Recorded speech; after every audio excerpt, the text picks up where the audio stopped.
Gotta have the lounge music turned off. There we go. Good evening. I'm Joanne Berry, Town Moderator, and I call this annual town meeting to order. Welcome, and thank you to all of you for attending tonight and making time to help decide many important items in the life of our town. Thanks to the town and school staff for taking care of all the arrangements that help make the meeting run smoothly. And thanks for Bill Mullen for serving as Deputy Moderator in the other space, should we need it, but it looks like it's probably not going to be a thing. In our current practice of local participatory democracy, we maintain and renew a tradition of self-governance practiced in Acton since 1735. That's 290 years. By gathering together today, we honor and embrace the town meetings of 250 years ago. They were the local democracies that, by their nature, taught Americans the virtues and responsibilities of self-government. It was through the conduct of town meetings that the colonial American public embraced the inalienable right of self-determination, independent of the British Empire's control, which in turn sparked a revolt and fueled a revolution. The voices then raised, actions taken, financial support committed, and lives and liberties pledged at many town meetings in the Commonwealth remain our worthy heritage. Acton Town Meeting voted financial support for the Minutemen in December of 1774. They marched to Concord on April 19, 1775, and participated in other battles during the Revolution. I do want to give a shout out to the Acton 250 Committee for its amazing work in bringing this period of our history to life.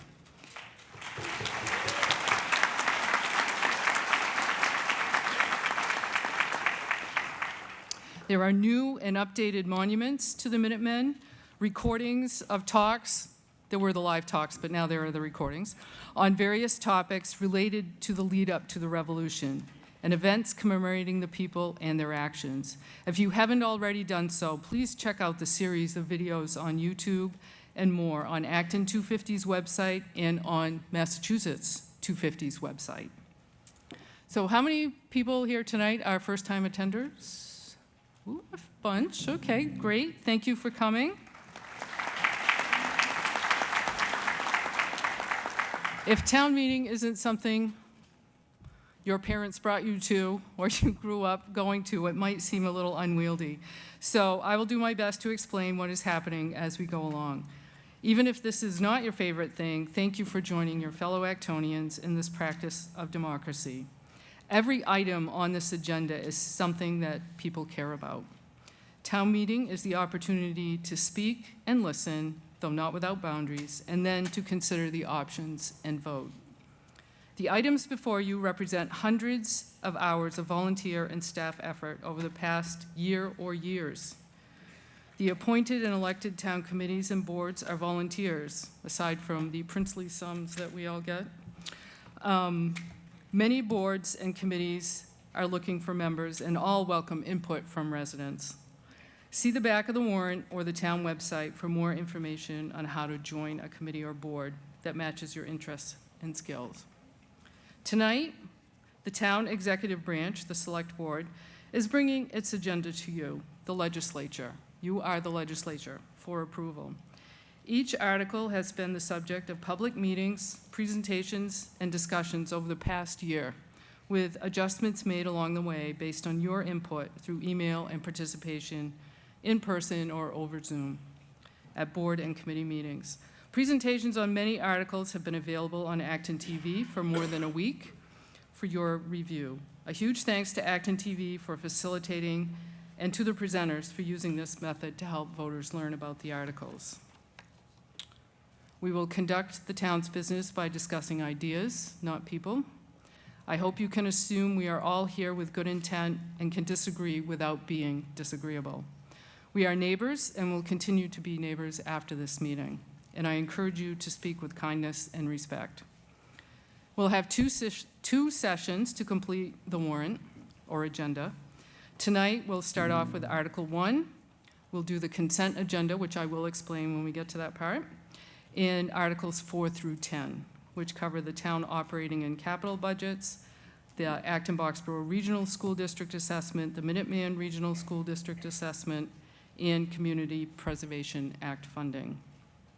On Article 7, the Public Works Facility, the motion will be revised from what is in the warrant to be $150,000 for design and engineering costs to investigate and evaluate alternatives. So we'll have that motion up when the time comes, but I just want to alert you that that's what it will be. As you know, the vote failed on the ballot, so we're not voting for the $35 million. And then, so we'll take that motion, it will pass or fail, and then we'll take a few minutes to provide some feedback to the select board. We'll have a survey using the clickers with a few questions, and then take a little bit of time if people have constructive comments that they would like to offer to the select board, because just because the project failed doesn't mean it will not come up again in some fashion. So what is the correct fashion?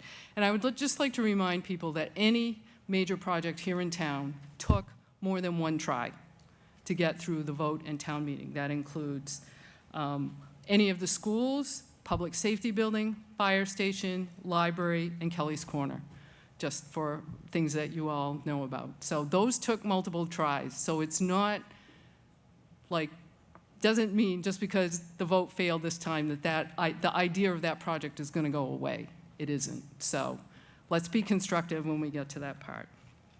Tomorrow we'll begin with the consent articles 34 through 36, which are later on, and then begin with Article 11 and finish and continue until we have finished the business. We don't have do we have is that screen translating what I'm saying, more or less? Like Zoom things? Okay, just want to make sure that that was working. If you are unable to stand at the microphones, we do have at least one or two people. So in the back section, there's a microphone. So if you can signal that you would like to speak, the microphone can come to you if you are unable to stand at the microphone. And we will use the clickers. You will see that we have new clickers. The batteries won't fall out, and they do work more quickly, which we'll do a test here in a few minutes to get the whole system activated. So when we get to the business, when I recognize you, please state your name and street before making your comment. You'll notice the microphones are con and pro. They're labeled. If you could go to the correct one. If you have a question, you can go to any. And you will have 2 minutes to speak, not including the response to your question. So there should be timers visible everywhere. Good. I will accept a motion to cut off debate once there has been sufficient debate to inform the town meeting members of the pros and cons of the motion. You may not make a statement and then move the question. You may only move the question. Moving the previous question requires a second, is non-debatable, and requires a 2/3 majority to pass. I may determine, if it seems that we've had enough discussion and people are ready to vote, that we will vote. Okay. We will have at least one speaker who is not a resident of Acton who will present or answer questions related to at least one of the articles. At this time, I would ask for your consent to hear from non-residents. All who are in favor, please say aye. Aye. Thank you. All right. Let's have the select board. I'll ask Fran Arsenault to introduce the select board and other people. Hey there. I think you gotta get a little closer. I'm Fran Arsenault. It's not attached to anything. I think you can just pull it in. To my right is Dean Charter. No? Let's. I have a little light. Yeah. Let's see if this works. No? No.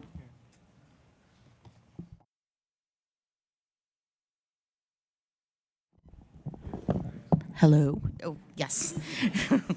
To my right is Dean Charter, Vice Chair, Alyssa Nickel, Clerk, David Martin, and Jim Snyder Grant. And behind me is Mina, our attorney, town attorney, Leo Mercada, town clerk, sorry, Tom Bijan, assistant town manager, and John Mangiarotti, town manager. Could the chair introduce the Finance Committee? Yes, thank you. Next to me is Scott Sullivan, our this year's vice chair, then Christy Anderson, who was last year's chair, then Roland Borden, this year's clerk, Corinne Hogseth, Allison Jones, and then sitting on the back are Steve Noon and Dave Wellinghoff. Apparently, seniority has its privilege. There are a couple of members who are absent tonight. Craig Jarbo, who swears up and down it was his wife and not him who booked the cruise to miss town meeting. And also Alexander Lenz, who had a family scheduling emergency as of this morning. We also have another associate member, Gang Chen, and I thank the committee's work throughout the year. Thank you. Next up will be the Finance Committee's report. As Jason is making his way down, I will let you know the Finance Committee represents the voters and taxpayers in the town's financial matters. The committee includes members with diverse thinking and positions on financial matters and town finance. While their work is not always recognized, they make a difference using facts and research to collaborate with the other boards with taxpayers' interests in mind. While the town's committees and boards work to develop consensus on major projects, that did not happen this year on the DPW project, and I know that's a question that many people have, and it was not for lack of trying. I commend the members of the Finance Committee and Select Board for their efforts to come to consensus, but in the end, it was a situation where reasonable people disagreed, and then the voters decided. So, go ahead. Mr. Cole, go ahead.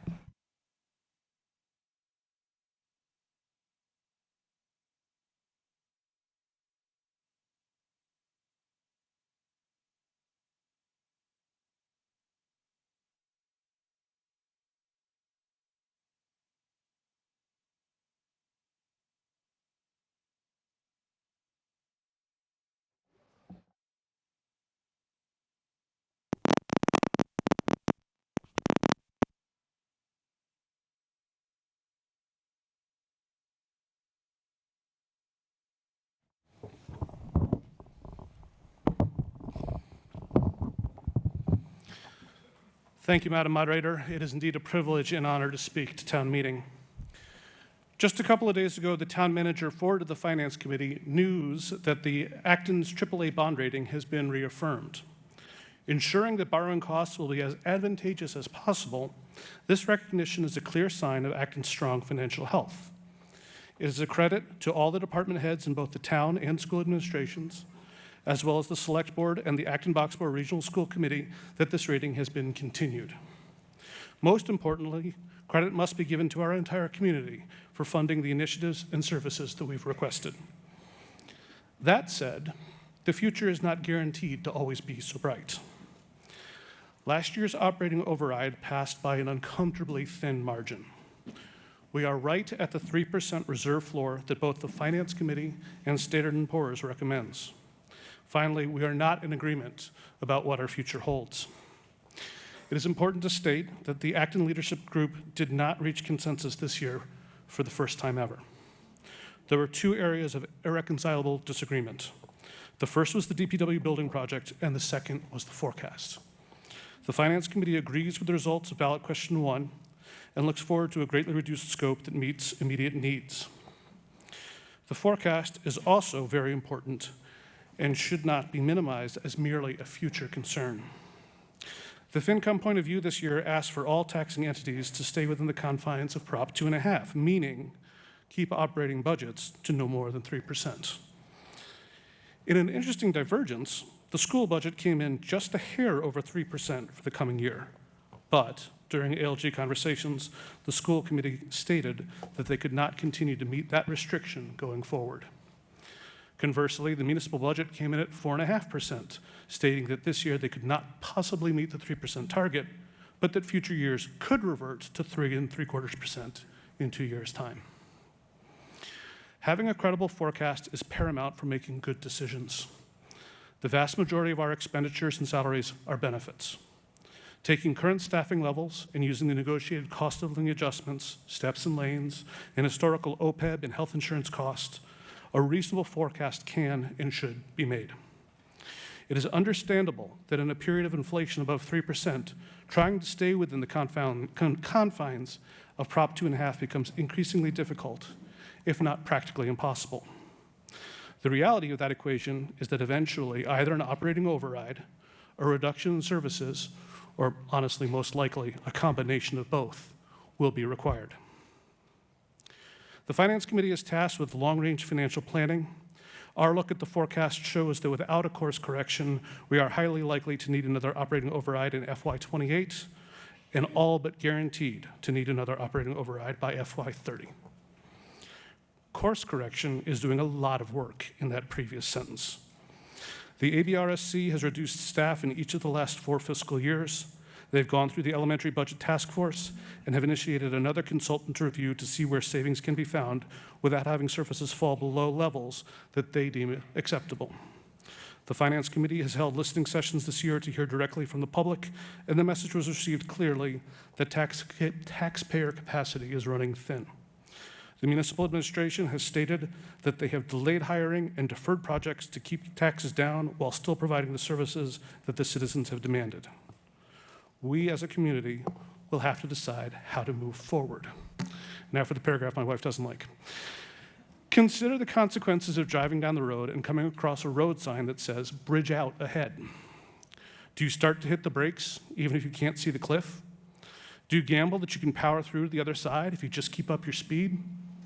Do you put all your trust in a parachute? The Finance Committee's forecast shows that there is indeed a cliff ahead. Slowing down spending may not be enough. Ignoring the signs does not change the gravity of the situation. Operating overrides are not guaranteed to pass. ALG must put forward open and honest forecasts. Budget requests must be limited to needs only. Conversely, the taxpayer must pay for the services they demand. If these 3 pillars are met, Acton's financial health will continue to be strong. If not, then a failed override will cause reactive, disorderly disruption. Each vote is a judgment on the veracity of the need, faith in the requester, and ability to shoulder the costs. Thank you to each and every one of us for coming out to town meeting tonight.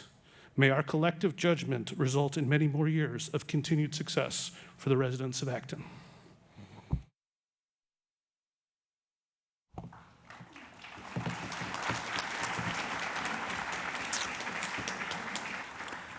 Normally, we don't applaud during town meeting. I mean, sometimes it's kind of okay. That sounded about at the level you would expect from such a notice. Okay, so before we get into the business, we do need to test and fire up our clickers. So I will say the test question is, will the Red Sox win the World Series? You know, a nice nonpartisan question. So go ahead and click green for yes, red for no.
not going to lose it down in the cushions. Yeah, I do.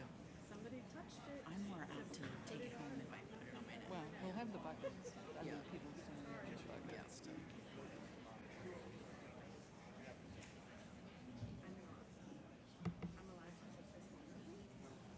I'm pretty sure there's more people than that in the room. 260? So if you haven't voted, just vote so that your thing will be connected to the system. You don't have to believe your vote in this case. Joanne, is there something that we should see on our little? I don't. Oh, yeah. I should say 1 or 2. Okay. Mine's blinking at me. Did you vote? I did. I mean, I push the button. Should I try again? Do you have a number on it? Does it say okay? Now it says okay. Oh, I didn't- maybe you didn't push it hard I did enough. it too soon, or I didn't do it hard enough? Okay. A point of order, Madam Moderator? Yes. It would be helpful to provide some guidance to us for what we can expect to see, given that this is the first time. Oh, where you- well- like, I don't know what I'm supposed to expect to see. Good question. What should we expect to see? A Uh, number with an okay. Okay, it should say, it, and which mine does, has okay in the upper left of the little screen. And it will have 1 or 2, depending on what you voted.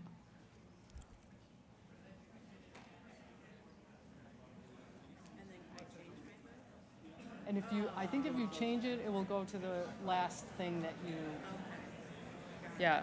And if you change your vote, it will, the last thing that you voted will be tallied.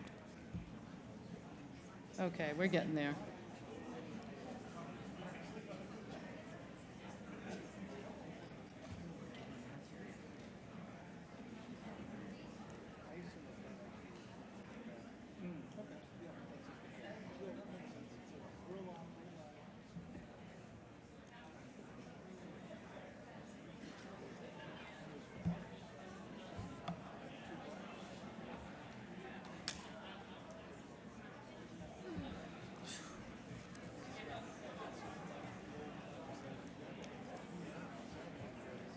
Okay, another like few seconds here as it stopped. Has everyone voted who tried to vote? Anybody have a problem? Okay. We'll close voting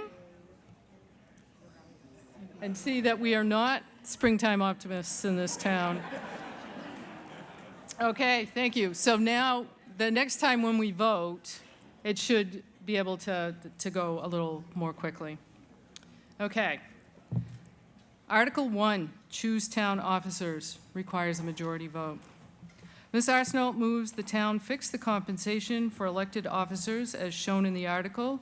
Ms. Arsenault nominates William Mullen of Wilson Lane for position of temporary moderator, term to expire 2026. James Wood, trustee of the Elizabeth White Fund, nominates Leo Falkman for the position of trustee of the Elizabeth White Fund, term to expire 2028.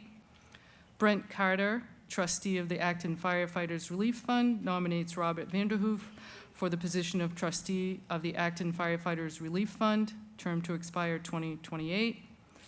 Thomas Ryder, trustee of the Charlotte Goodnow Fund, nominates Cheryl M. Ryder for the position of trustee of the Charlotte Goodnow Fund, term to expire 2028. Are there any other, and then there's one more after that, but we'll take care of this section first. Are there any other nominations, not counting West Acton Citizens Library? Seeing none, all who are in favor, please vote aye. Aye. Any opposed? Thank you.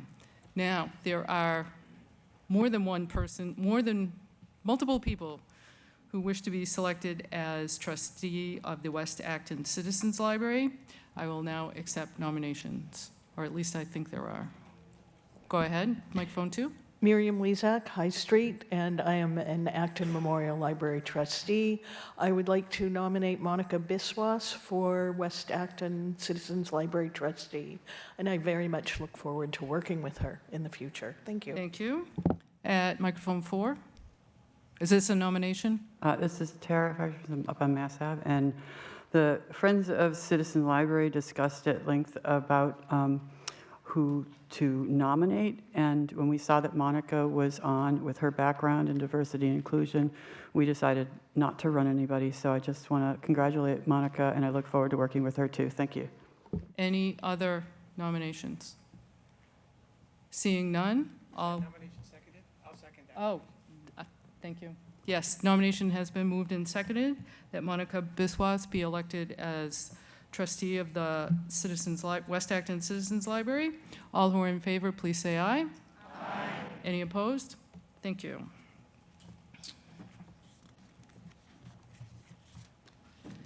Next, we will move on to the consent agenda, or consent calendar, it is sometimes called. The articles in this section are listed with an asterisk in the warrant on the table of contents and where the article appears. I will read the numbers and titles of the articles included.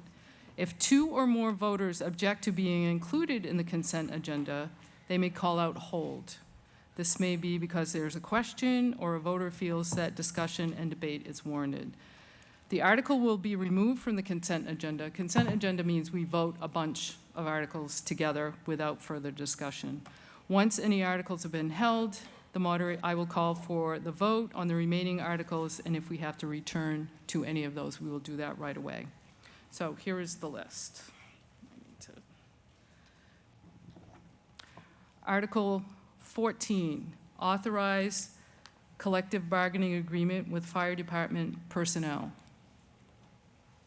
Article 15, authorize collective bargaining agreement with police patrol officers. Article 16, authorize collective bargaining agreement with police superior officers. Article 17, authorize revolving fund budgets. Article 18, commuter lot and station maintenance. Article 19, approve septage disposal enterprise budget. Article 20, approve transfer station and recycling enterprise budget. Article 21, approve sewer enterprise budget. Article 22, approve ambulance enterprise budget. Article 23, approve transportation enterprise budget. Article 24, authorize easements. I heard one. Okay, that's 2. We'll hold Article 24. Article 25, authorize highway reimbursement program, Chapter 90. Article 26, appropriate insurance proceeds. Article 27, authorize acceptance of federal and state reimbursement aid. Article 28, authorize appropriation of performance bonds. And Article 29, authorize sale of foreclosed properties. I heard one. Okay. Articles 24 and 29 are held out. All those who are in favor, say that again, okay? Yeah?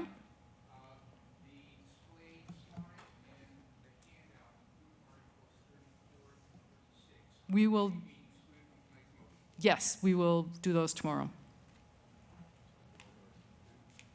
So we've held out Article 24 and Article 29. Because somebody has a question and you can't just like have a conversation like that.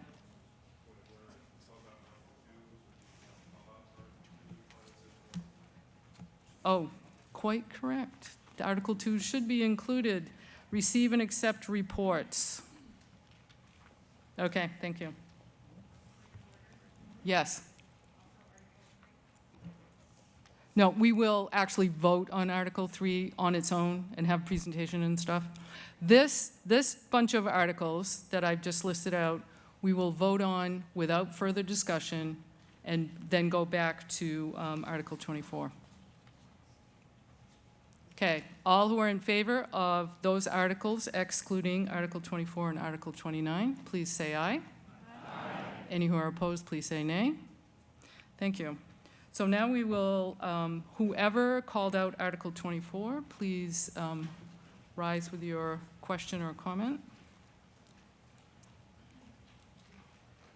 Paul Monahan on Piper Road.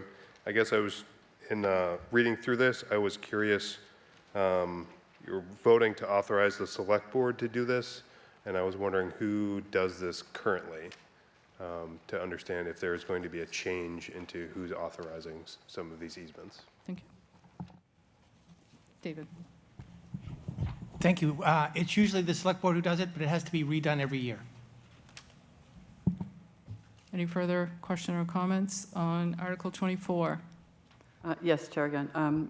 So I have a question relative to Hayward and Maine, and I want to ensure that the neighbors who are opposed to the potential traffic light, that you are not allowing the select board to accept those easements without an actual town meeting vote. I think it's really important that when people don't want an easement to be accepted, that that it come to town meeting. I think it's really important for town meeting to know when land is being taken from them. Thank you. I'll take my answer offline, but I would like that on the record, whether or not. Thank you. Thank you. Any response? It's fine if you don't. Go ahead. So the people at that intersection have all been negotiated with for the easement, right? It's not like they were taking land without, for all intents and purposes, Acton never has, has a land taking. So we negotiate with people for them to give us easements. In this case, the abutters to that project have agreed, but that project is actually not on this year's agenda, and so it's not moving forward at this time, but the abutters have agreed. Thank you. This requires a 2/3 majority to pass. We'll try by voice vote. All who are in favor, please say aye. Aye. Any opposed, please say nay. Thank you. The 2/3 majority threshold is met. And then Article 29, authorized sale of foreclosed properties. Go ahead. Paul Monahan, Piper Road. Same question of, is this another item that's normally taken up by the select board and needs to be approved every year, or is it somebody else who manages it? Go ahead. Yeah, yes, it has to be reauthorized every year. Any further questions? Thank you. All who are in favor, please say aye. Aye. Any who are opposed, please say nay. Thank you. It does pass by the 2/3 majority. Okay, that brings us to Article 3, budget transfer. Mr. Martin moves the town take no action. Do I hear a second? It's been moved and seconded. Any comment? So sometimes we need to make a budget transfer in the current fiscal year to manage some extraordinary situation, like last year for health insurance. This year we have no such thing, so we're not asking to transfer any money. All who are in favor of taking no action, please say aye. Aye. Any opposed? Thank you. See, we're moving right along here. Okay. Article 4,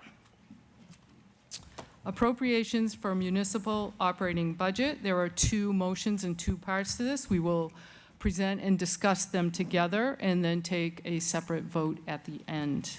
The motions are: Number 1 requires 2/3 vote to pass. Mr. Martin moves the town transfer from other post-employment benefits trust fund and appropriate $300,000 to be expended by the town manager for the payment of retiree health insurance costs. Do I hear a second?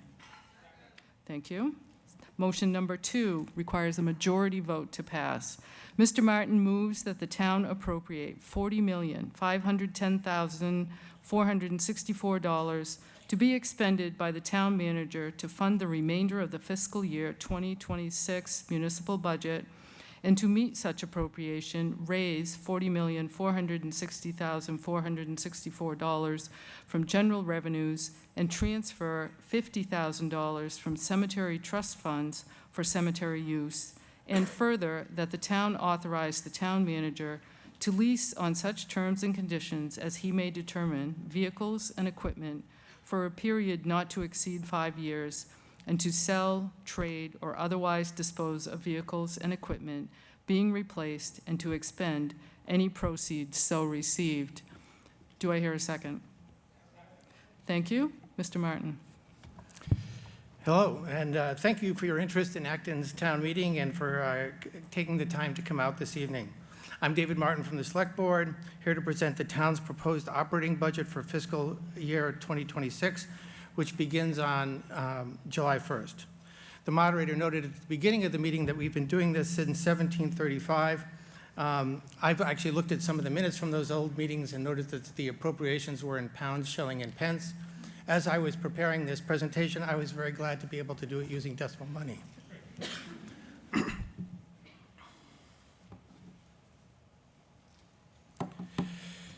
These are the groups that do the work in the town's budget process.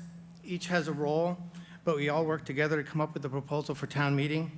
First and foremost, the town manager produces the budget details based on select board priorities.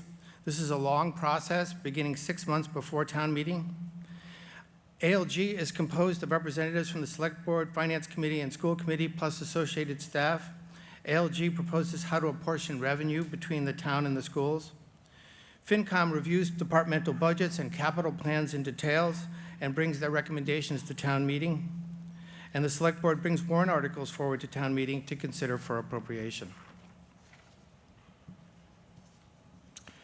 Before we drill down into the municipal budget, I like to give you a bird's eye view as to how town finances work. This chart represents the town's general revenue. As you can see from the blue slice, the vast majority comes from real estate taxes, both residential and commercial. The orange slice is other revenue, including auto excise taxes, meals taxes, state aid, and appropriating from free cash. If we pull the other revenue out, the rest is called the levy limit. It's the amount that we're allowed to tax under Proposition 2.5. The size of the pie, except for the orange slice, increases by 2.5% each year, plus new growth. The gray section is overlay. That's what we set aside for tax relief programs for people on fixed incomes and tax abatements. The black section is untaxed levy. That's the part of the levy limit that's not used. Since Proposition 2.5 started, Acton has always used debt exclusions for new buildings and significant renovations of existing buildings. Debt exclusions are separate from the levy limit on the previous slide. This chart shows the debt exclusions that we currently have.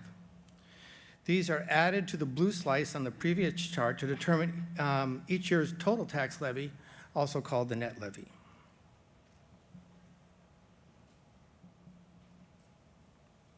That's it for revenue. Now let's move on to expenses. This chart represents the total operating expenditures in the three entities that we fund: the municipal government in blue, the Acton-Boxborough Regional School District in orange, and the Minuteman Regional School District in green. This is a relatively easy budget year with expenses increasing less than usual due to some debt for school renovations rolling off and because of the relatively lower increase in the AB schools assessment. Now we'll drill down into the blue municipal government slice. This is the town budget by department at a glance. This is what we're voting on in this article. The three big departments are police, fire, and public works. The finance slice is artificially large because it covers insurance for all departments, plus all debt service. The land use slice includes planning, building, and conservation departments, and the operations slice is facilities, information technology, and GIS. I'll pause for just a moment so you can take a closer look.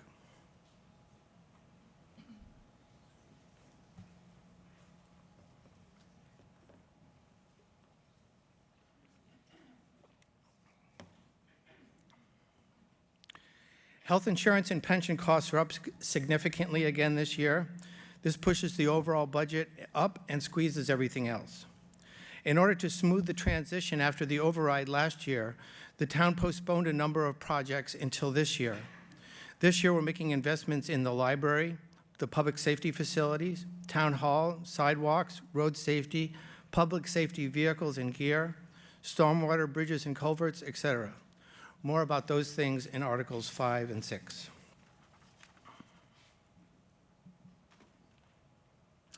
The amounts being voted on in this article are in bold. The proposed municipal budget, the operating budget, is $40,810,464, an increase of 4.6% over the current year. All but $300,000 of that is covered by the main motion, which requires a majority vote. OPEB, on the second line down, stands for Other Post-Employment Benefits. That trust is where we set aside money to pay for retirees. This year, we're proposing to use $300,000 from OPEB to pay a portion of retiree benefits. That part requires a 2/3 vote. The Select Board unanimously recommends Article 4. Thank you. Finance Committee recommendation? The Finance Committee, in our point of view, as mentioned earlier, had hoped for a 3% increase, but given the challenges of the budget, the Finance Committee does recommend the approval of this article. Town meeting members? Okay, seeing none, we will vote. So there are 2 votes. The first vote on the transfer from the Other Post-Employment Benefits Trust Fund and appropriate $300,000 to be expended by the town manager for payment of retiree health insurance costs requires 2/3 majority.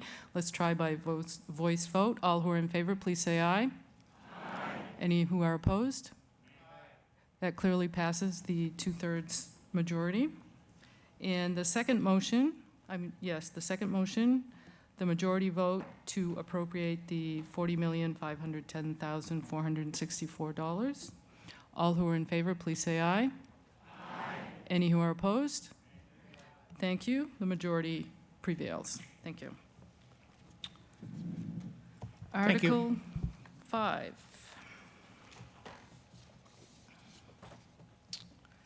Appropriation for town capital equipment and projects requires a majority vote. Mr. Charter moves that the town appropriate from available proceeds from the sale of real estate the amount of $1 million for the purposes set forth in items A1 through A3 of the article, including costs incidental and related thereto, and transfer from free cash and appropriate $785,000 for the purposes set forth in items B through K of the article, including costs incidental and related thereto, and that the town authorize the town manager to lease on such terms and conditions as he may determine vehicles and equipment for a period not to exceed 5 years, and sell, trade, or otherwise dispose of vehicles and equipment being replaced, and to expend any proceeds so received. Do I hear a second? It's been moved and seconded. Mr. Charter. Thank you. So items A1, A2, and A3, we're talking about funding from sale proceeds. So a lot of people want to know, well, what have you sold? So the property that had formerly been Kennedy Landscape was acquired by the town 6 or 7 years ago. And through a long process, it was determined that it would be transferred to the Acton Housing Authority for the new McManus Manor project.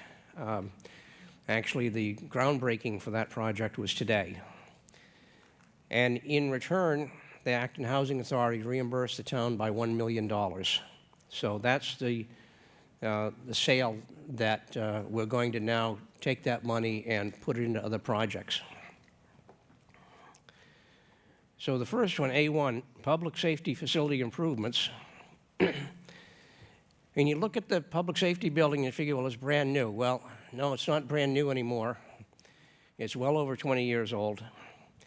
There are a number of HVAC systems, sprinkler systems, and other items in the building which need to be repaired and replaced. And most importantly, as we've diversified our workforce and hired more female officers, the female locker room was too small, so we've ended up having to re-engineer that and create new facilities for our female officers. So that's $350,000 in combination of both of those projects. Acton Memorial Library. Again, you look at it and you think it's a new building. Well, it's not. It's over 25 years old. When the building was built, it was ADA compliant, but rules have changed. A lot of issues have come up with the restrooms in particular. The carpeting that was installed when the building was built is still in place, and frankly, it's in bad shape. So it's time to do quite a renovation in that building. And then finally, under A3, you'll see several items coming up throughout my presentations talking about town roof replacements. Many of our buildings are in need of, in the foreseeable future, replacing roofs. So a lot of engineering has to go forward. There will be some roofs that will have to be replaced sooner, some later. So we've got to get working on those to come up with designs and be able to project some costs so that we can bring those back to town meeting in the future. Also, the town hall renovations that occurred back in 1985, again, it looks like a new building, but it's not. Most of that facility was not built to current ADA standards, and we need to do some work in the customer service areas, specifically in the South Wing Finance town clerk, to make it more accessible to the public. Then some of the other projects from free cash.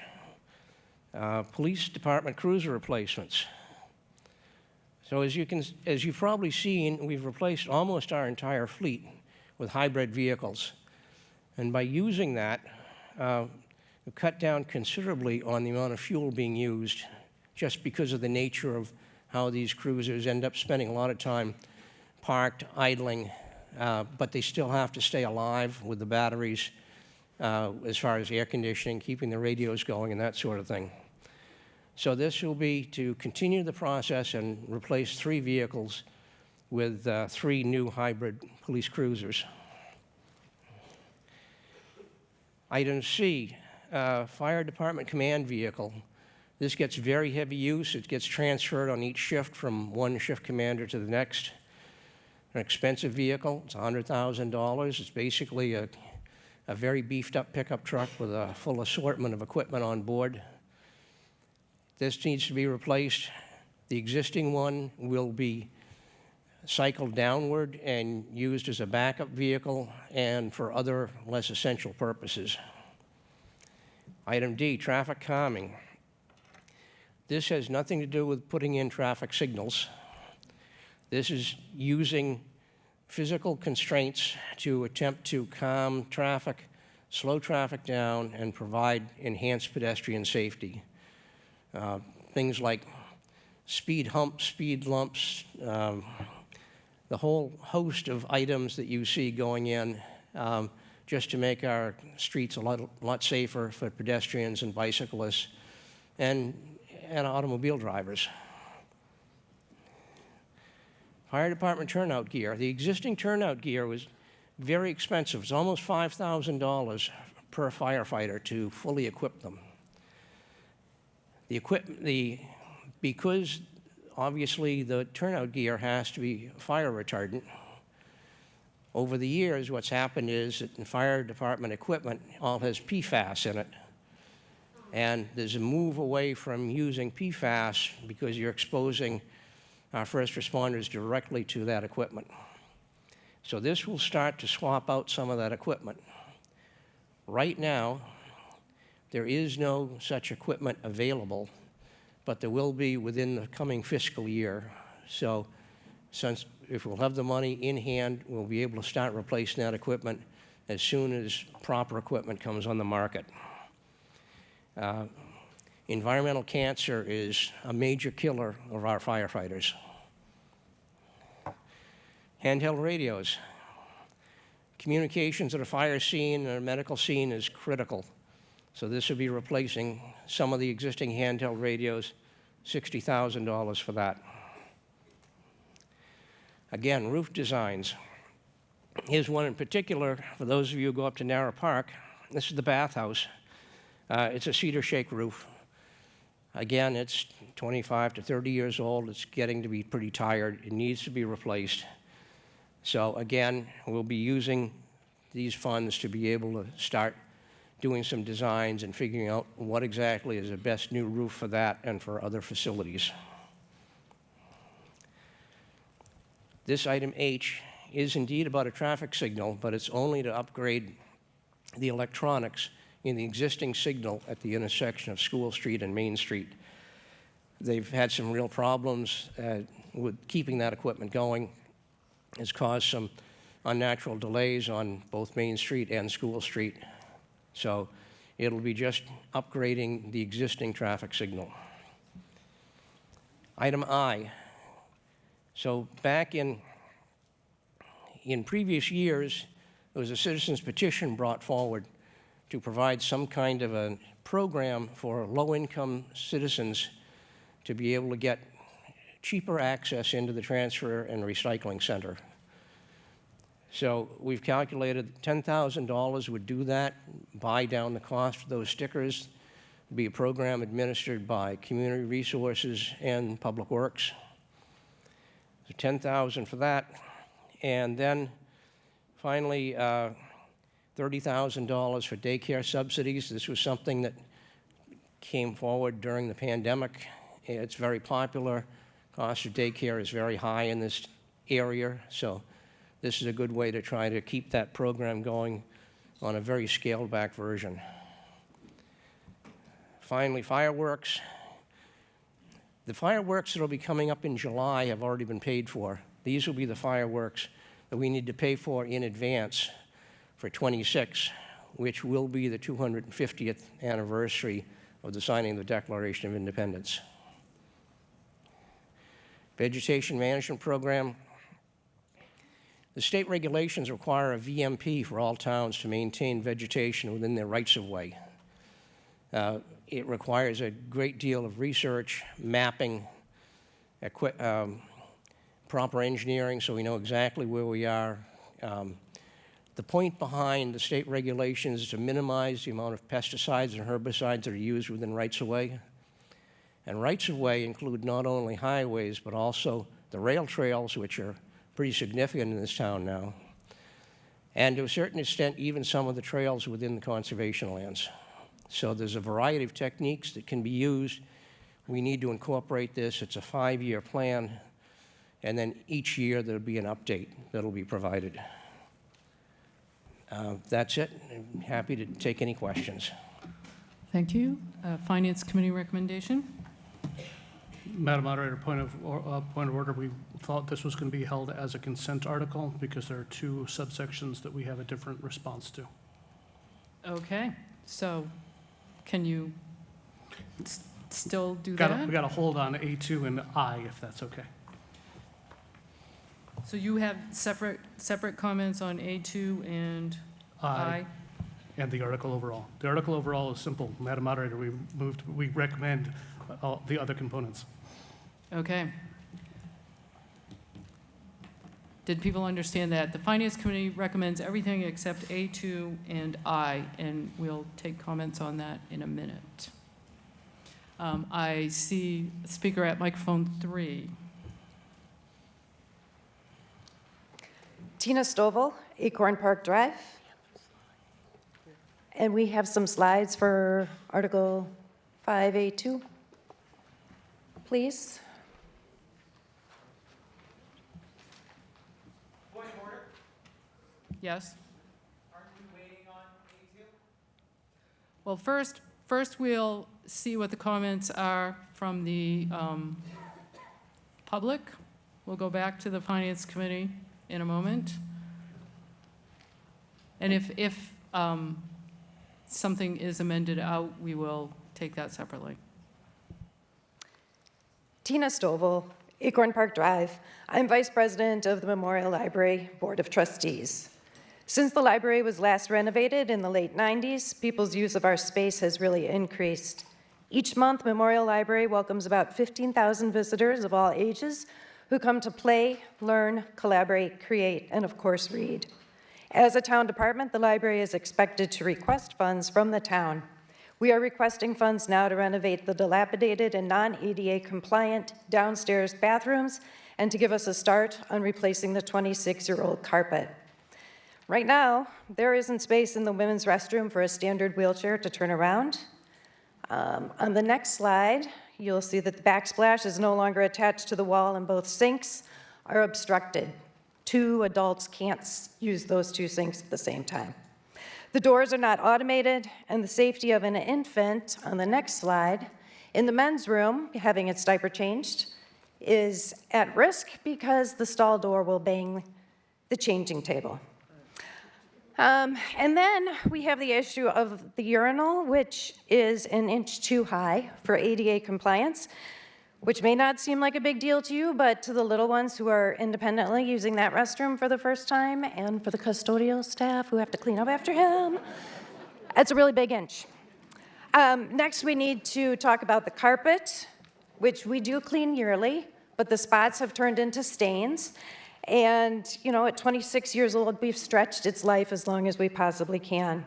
Commercial carpet is supposed to last about 10 years, and we've got 26 on this. Please vote yes to support your library so we can prioritize clean, inclusive, and healthy spaces for you, our children, and grandchildren as soon as possible. Thank you. Thank you. We'll not have applause, please. Speaker at microphone 4. Carla Heiler, Old Stonebrook. I just have a quick question on the traffic calming measures. 2 years ago, we had a consultant do a Great Road plan and presented it to the Select Committee in public. Are any of those recommendations being part of this traffic calming, or is that a whole separate thing? Mr. Charter.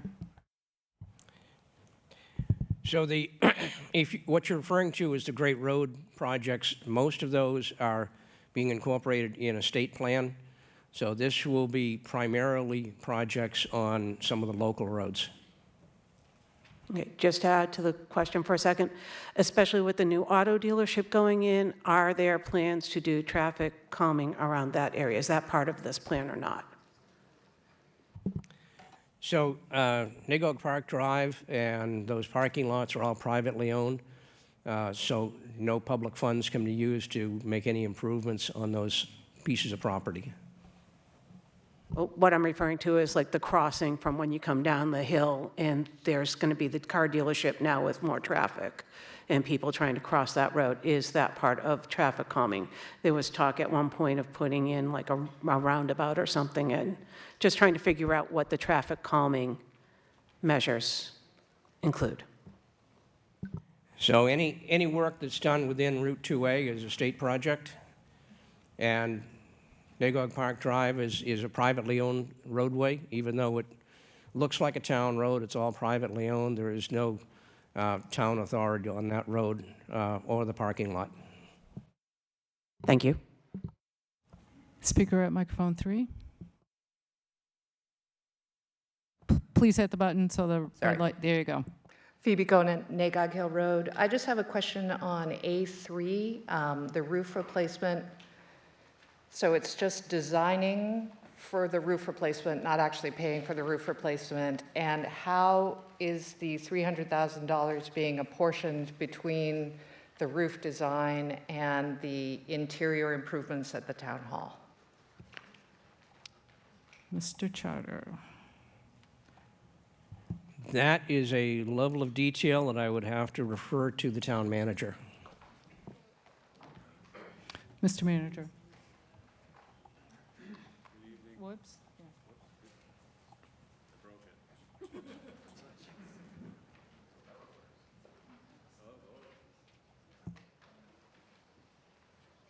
How's that? Good evening, everyone. John Mangiarotti, nice to see you all. The process will have to be competitively bid, and we're going to do as much roof design work as we can, and with whatever's remaining from the construction work that's in the town hall. So it's probably 50-50, 50% of each, but we're going to try to maximize the investment as much as possible. Thank you. Speaker at microphone 4.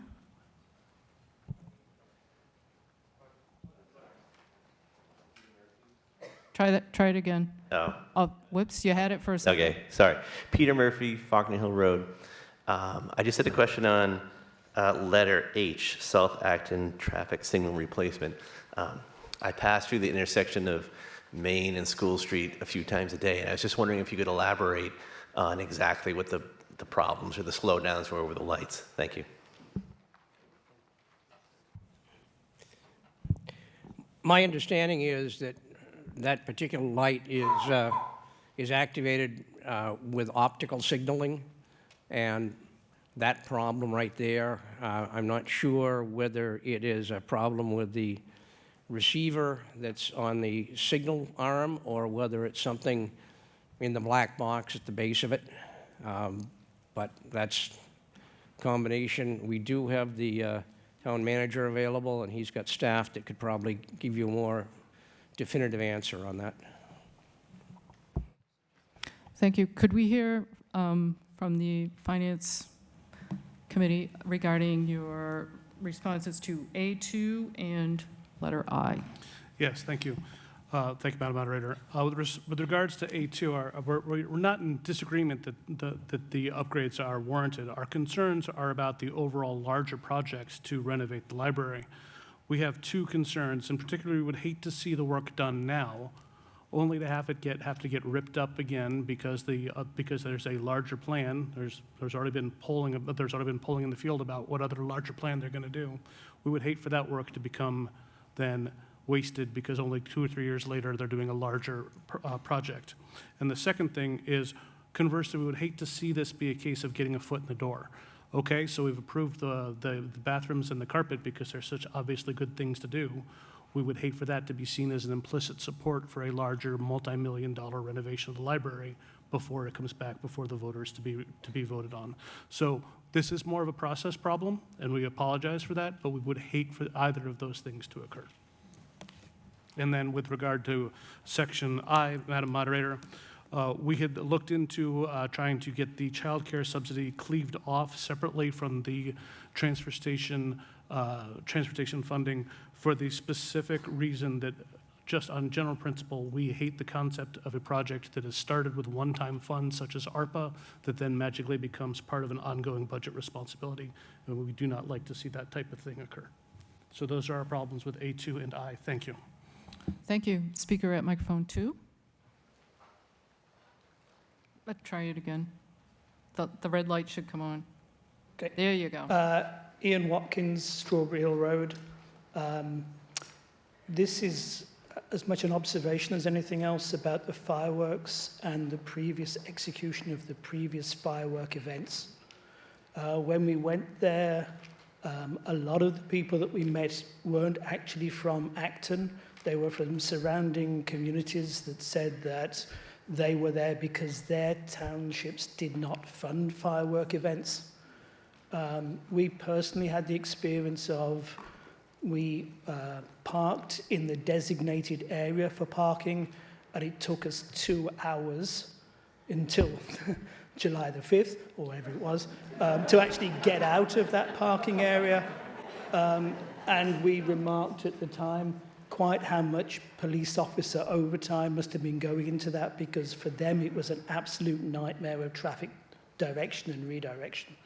So I personally wouldn't support item J on this without at least some indication that the organization of the firework event will be significantly improved in future for the residents of Acton.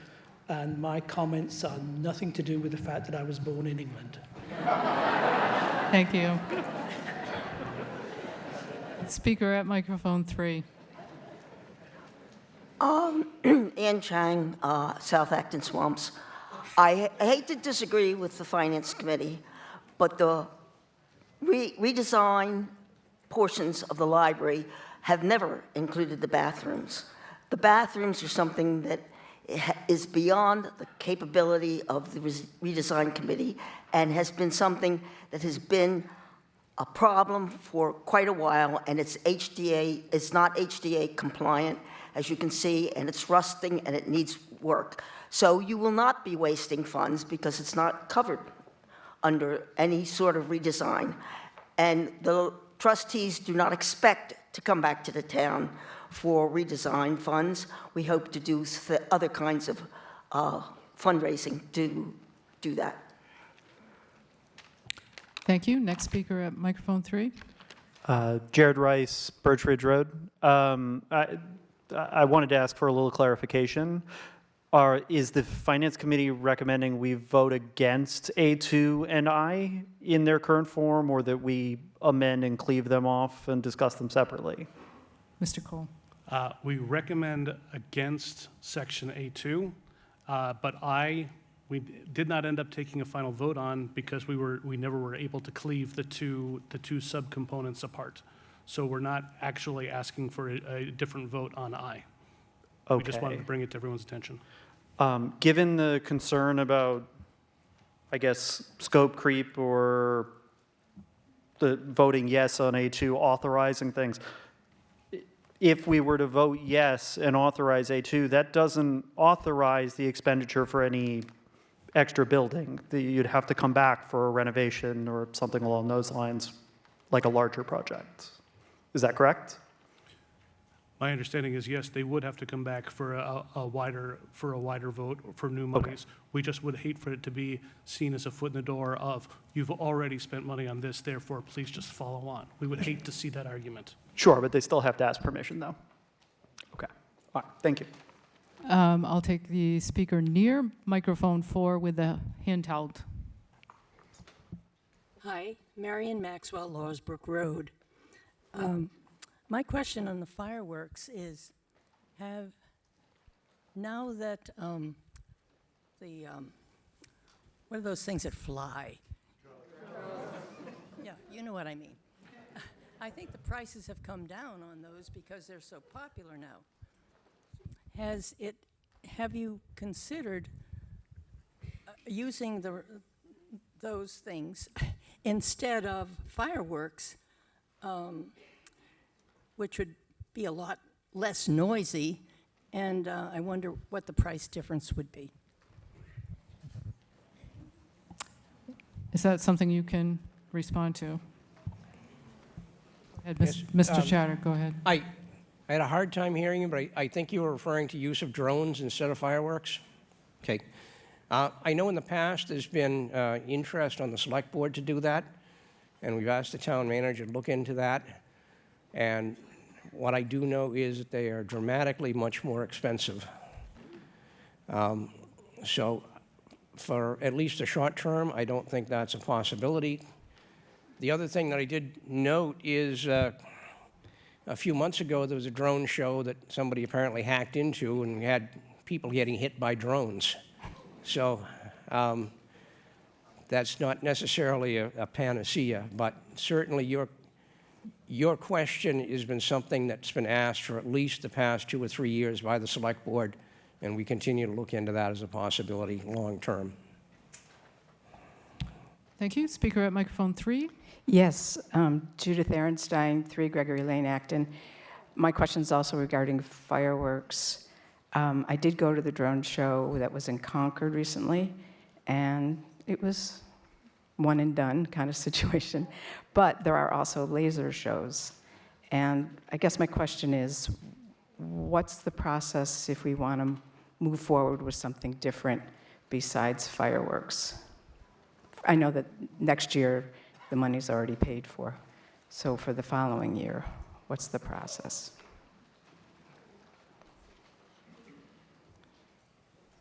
Well, I think we have a timing issue because if we're going to line this up, we need to have the funding in place well in advance. If we hold off funding this particular item until next year's town meeting. That will be too late to be able to book either fireworks or drones or lasers.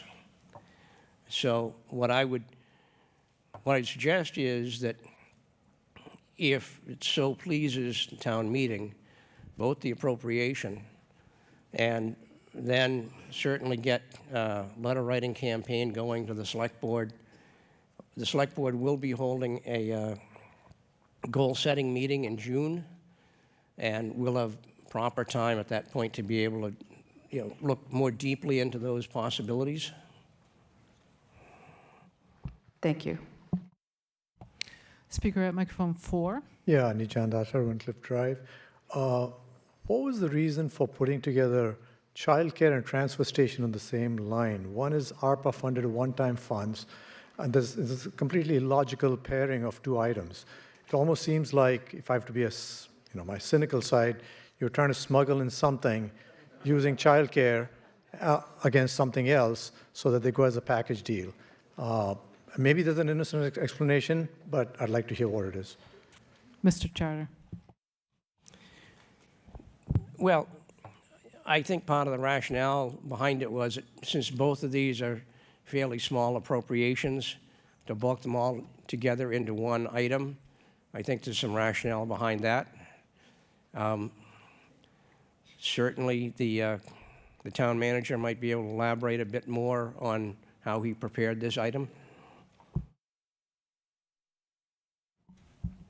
Thank you. This is a request that we intentionally put on the warrant for transparency so that it would be very clear what we're asking the residents to spend this money on. If it were to be a $5,000 line item in the operating budget, you may not notice it. And so we wanted to be very clear that you all have a chance to see this and say whether you support it.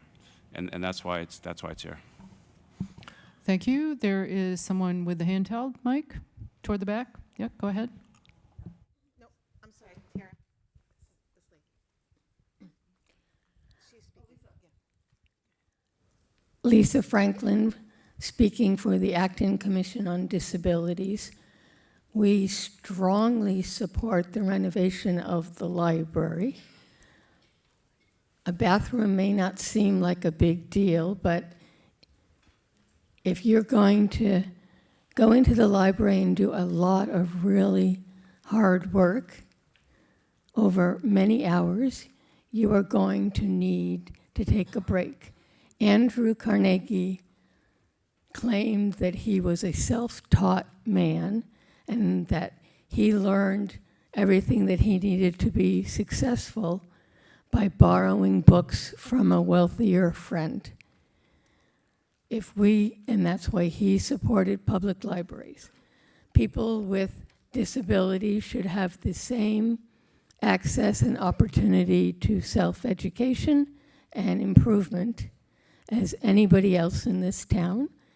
And on top of which, the fine that Acton would get for being in violation of Title III would cost far much more than simply fixing up our bathrooms would. Thank you. Speaker at microphone 2. Making a motion to vote on all items except for A2 and I, just to move things forward.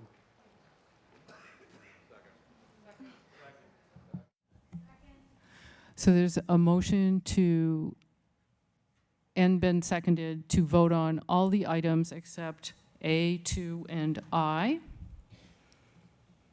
Does require a majority to pass. All who are in favor of all of those items, with the exception of the 2, please say aye. Aye.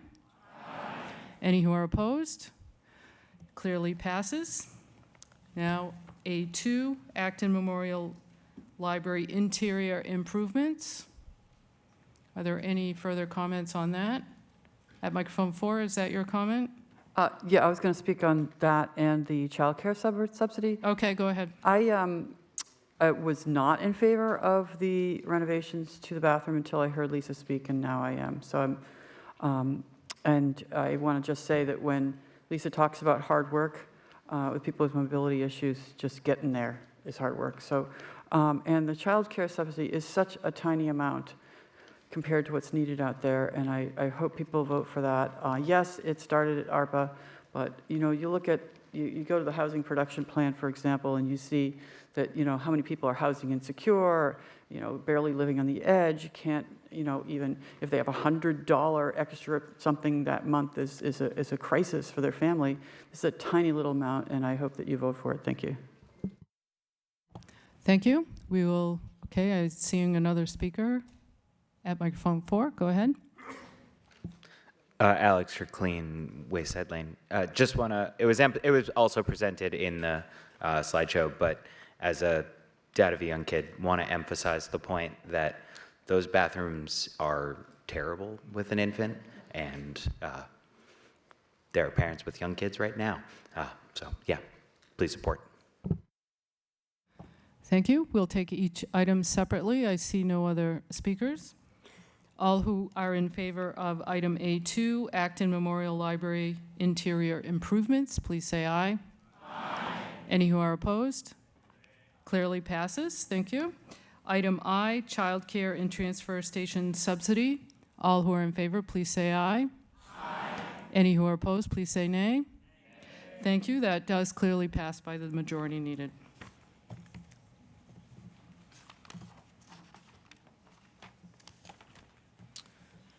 That brings us to Article 6. Authorized borrowing for town capital equipment and projects requires 2/3 majority to pass. Mr. Charter moves the town, 1, appropriate $10,850,000 to be expended by the town manager in the amounts identified in Article 6 for each such project, including all costs incidental and related thereto.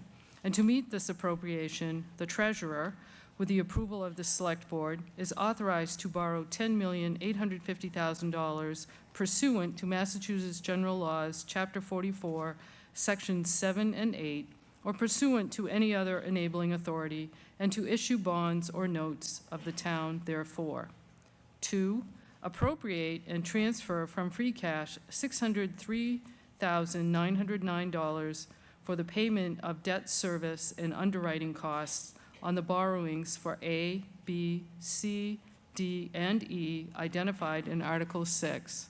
And 3, appropriate the unexpended funds in the amount of $92,500 related to financing the wastewater treatment system rehabilitation project, which project is now complete and for which no further liabilities remain, to pay costs for debt service on the borrowing for F, identified in Article 6, including the payment of costs incidental or related thereto.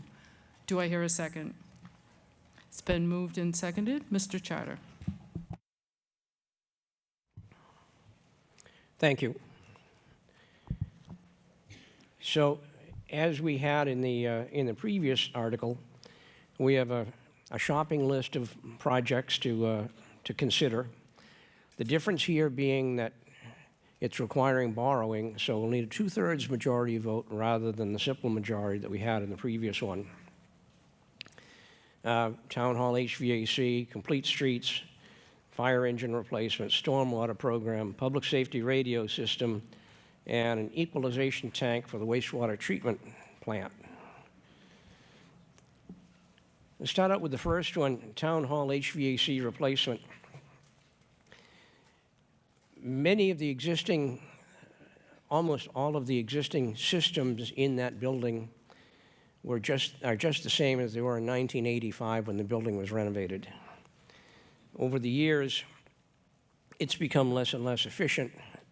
There's been breakdowns, and there's been lots of issues with some areas of the building being too cold, some areas of the building being too hot. So inside the building, there has to be a huge project with replacing all of those fan coil units, replacing all of the piping that goes through the building, doing some mold mitigation. There's also a generator that powers up the building, which failed about 1.5 years ago during the microburst. Right now, we've got a trailer-mounted generator out beside the building, but that could not cover the entire building anyway. So all of these items need to be done. Now, the question is, what is the heating and cooling source for the project? There's been questions raised about that. There was an analysis done whether we go with the ground source heat pumps or air source.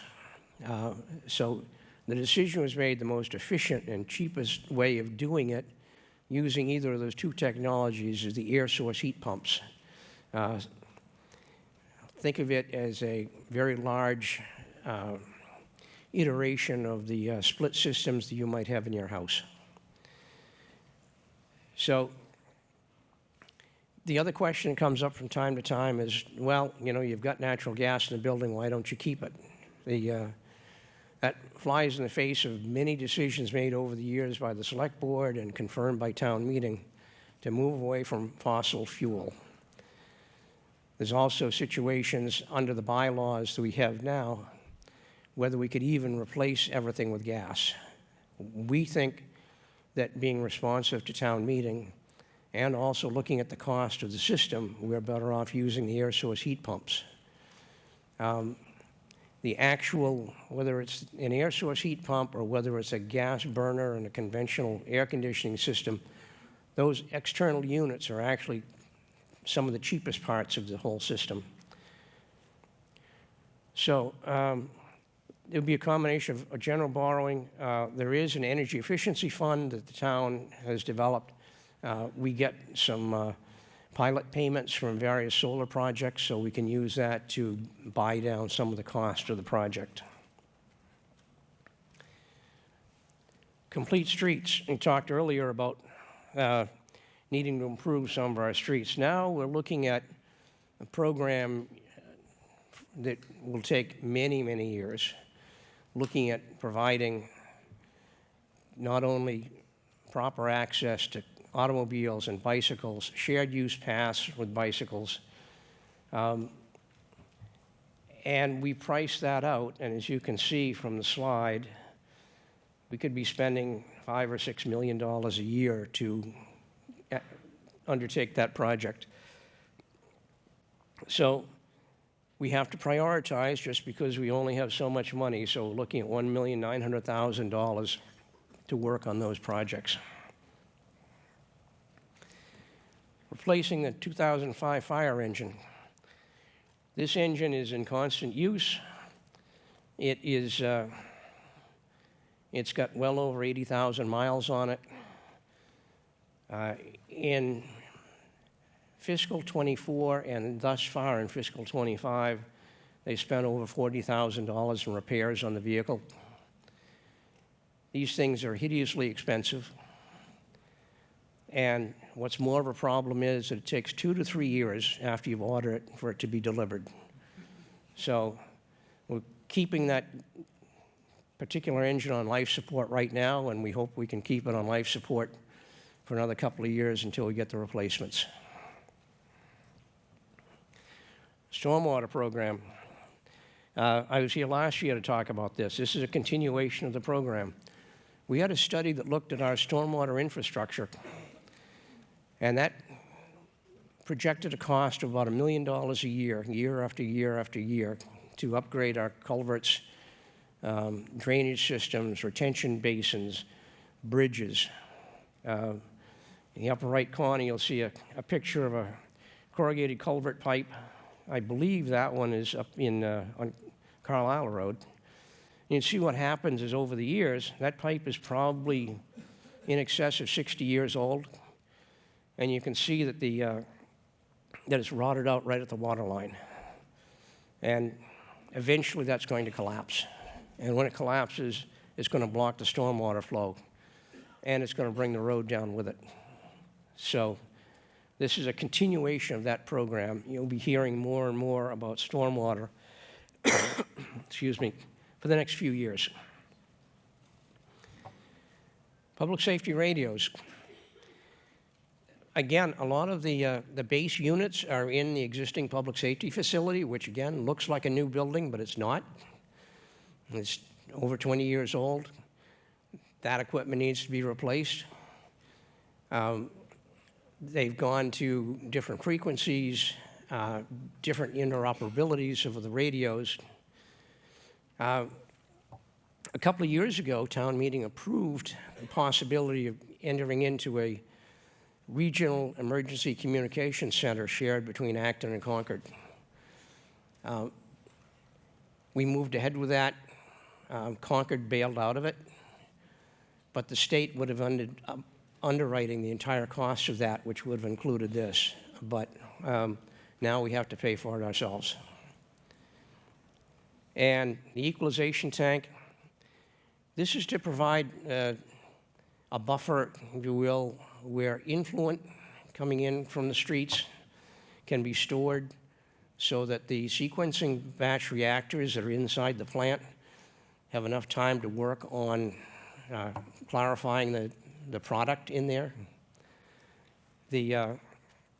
We do have some money that was provided by the powder mill project, which is underway. We're under a requirement from the state to be able to provide this possibility of putting this tank in as well, and it will be paid for out of the Sewer Enterprise Fund. Thank you. Finance Committee recommendation? I hate to do this to you, Madam Moderator. We recommend sections B through F, but we ask for but we do not recommend section A. Do you want me to read my quick verb right away on section A? Yes, please. We are aware of the fact that the room 204 up there to the Francis Faulkner meeting room can have very high changes in temperature, but we are not for this project because we have not seen a published path to a return on investment by making this conversion. We would ask for a clear comparison with this proposal and the traditional system. They did the bake-off between ground source heat pumps and air source heat pumps and geothermal. We would like to see a similar comparison for traditional fossil fuel based. There is a process for exemptions to the energy goal, and we believe that seeing that comparison would show whether or not an ROI could possibly exist. And if it does, great. If it doesn't, then we want to make sure that the townspeople, taxpayers understand exactly where the extra money is going. Thank you. Thank you. Questions, comments from the town meeting members? Speaker at microphone 2. John Peterson, 6 Jackson Drive. You mentioned that the radios in the fire engine, had a life of about 20 years, where the culvert has a life of currently 60 years. Could you comment on the expected lifespan of each of the items A through F and what the term of the borrowing would be? So as far as the borrowing, I believe it's a 20-year, but I defer that to the manager. I wasn't able to hear from back here. Which item, which borrowing item is this referring to? Oh, all of them. Okay. Well, we generally borrow for the maximum available under Mass General Law, which varies depending on the useful life, according to what the state thinks a machine or a piece of equipment will last. So for buildings, 30 years. For fire engines like this one, we need to get special approval to do 10 years, and I think we have it in there on the program that way. So item A would be 30 years. Item B would be the maximum available, which is not 30, I believe it's 15. And then what else do we have? Stormwater, that's again in the 10 to 15 range. Radio systems, 10, and then the tank project, I believe, would be eligible for 30. Speaker at microphone 4. George Morton, Marshall Path. I have a question about item A, the Town Hall HVAC replacement project. Is there a breakdown of what the 3.75 million is for in terms of engineering versus implementation versus mold remediation and so forth? I do not have that. I would, with the permission of the moderator, I would rely on Mr. Martin, who has dealt with these things in great detail. He might be able to provide some comments. Thank you. That work is underway, and there is preliminary costing for the project. Most of the money has to do with the infrastructure within the building, like piping to the heating cooling units, themselves. As you mentioned, there is mold remediation included in this project as a new generator for the building. Obviously, keeping Town Hall alive during a power failure is very important. And about 10% of the cost is for the heat pumps to supply the heating and cooling in the building. There wouldn't actually be very much difference whether heat pumps or a traditional system were used. In a traditional system, you'd have to buy a boiler and chillers for air conditioning, and the heat pumps do both, and they're just one unit. So there's really not very much difference in cost either way. Speaker at microphone 3.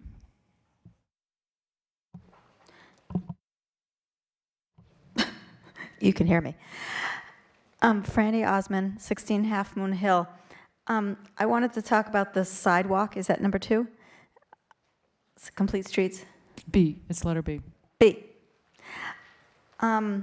I'm glad we're proposing to borrow for this. I would like to see it about 8 times as big. About a few years ago, town manager estimated what it would take to do all those sidewalks that people have been waiting on the priority list for decades. It would bring safety and activity and quality of life to our community. And I think, at the time, he estimated about $18 million that would have to be borrowed to just do them all at once. And so I'm disappointed we have not looked into doing that. We look at other very big projects, but I would like us to consider that. But I know we can't right now at this, but I just wanted to say that. And I also wanted to thank you for increasing the size of the captions. Thank you. Speaker at microphone 1.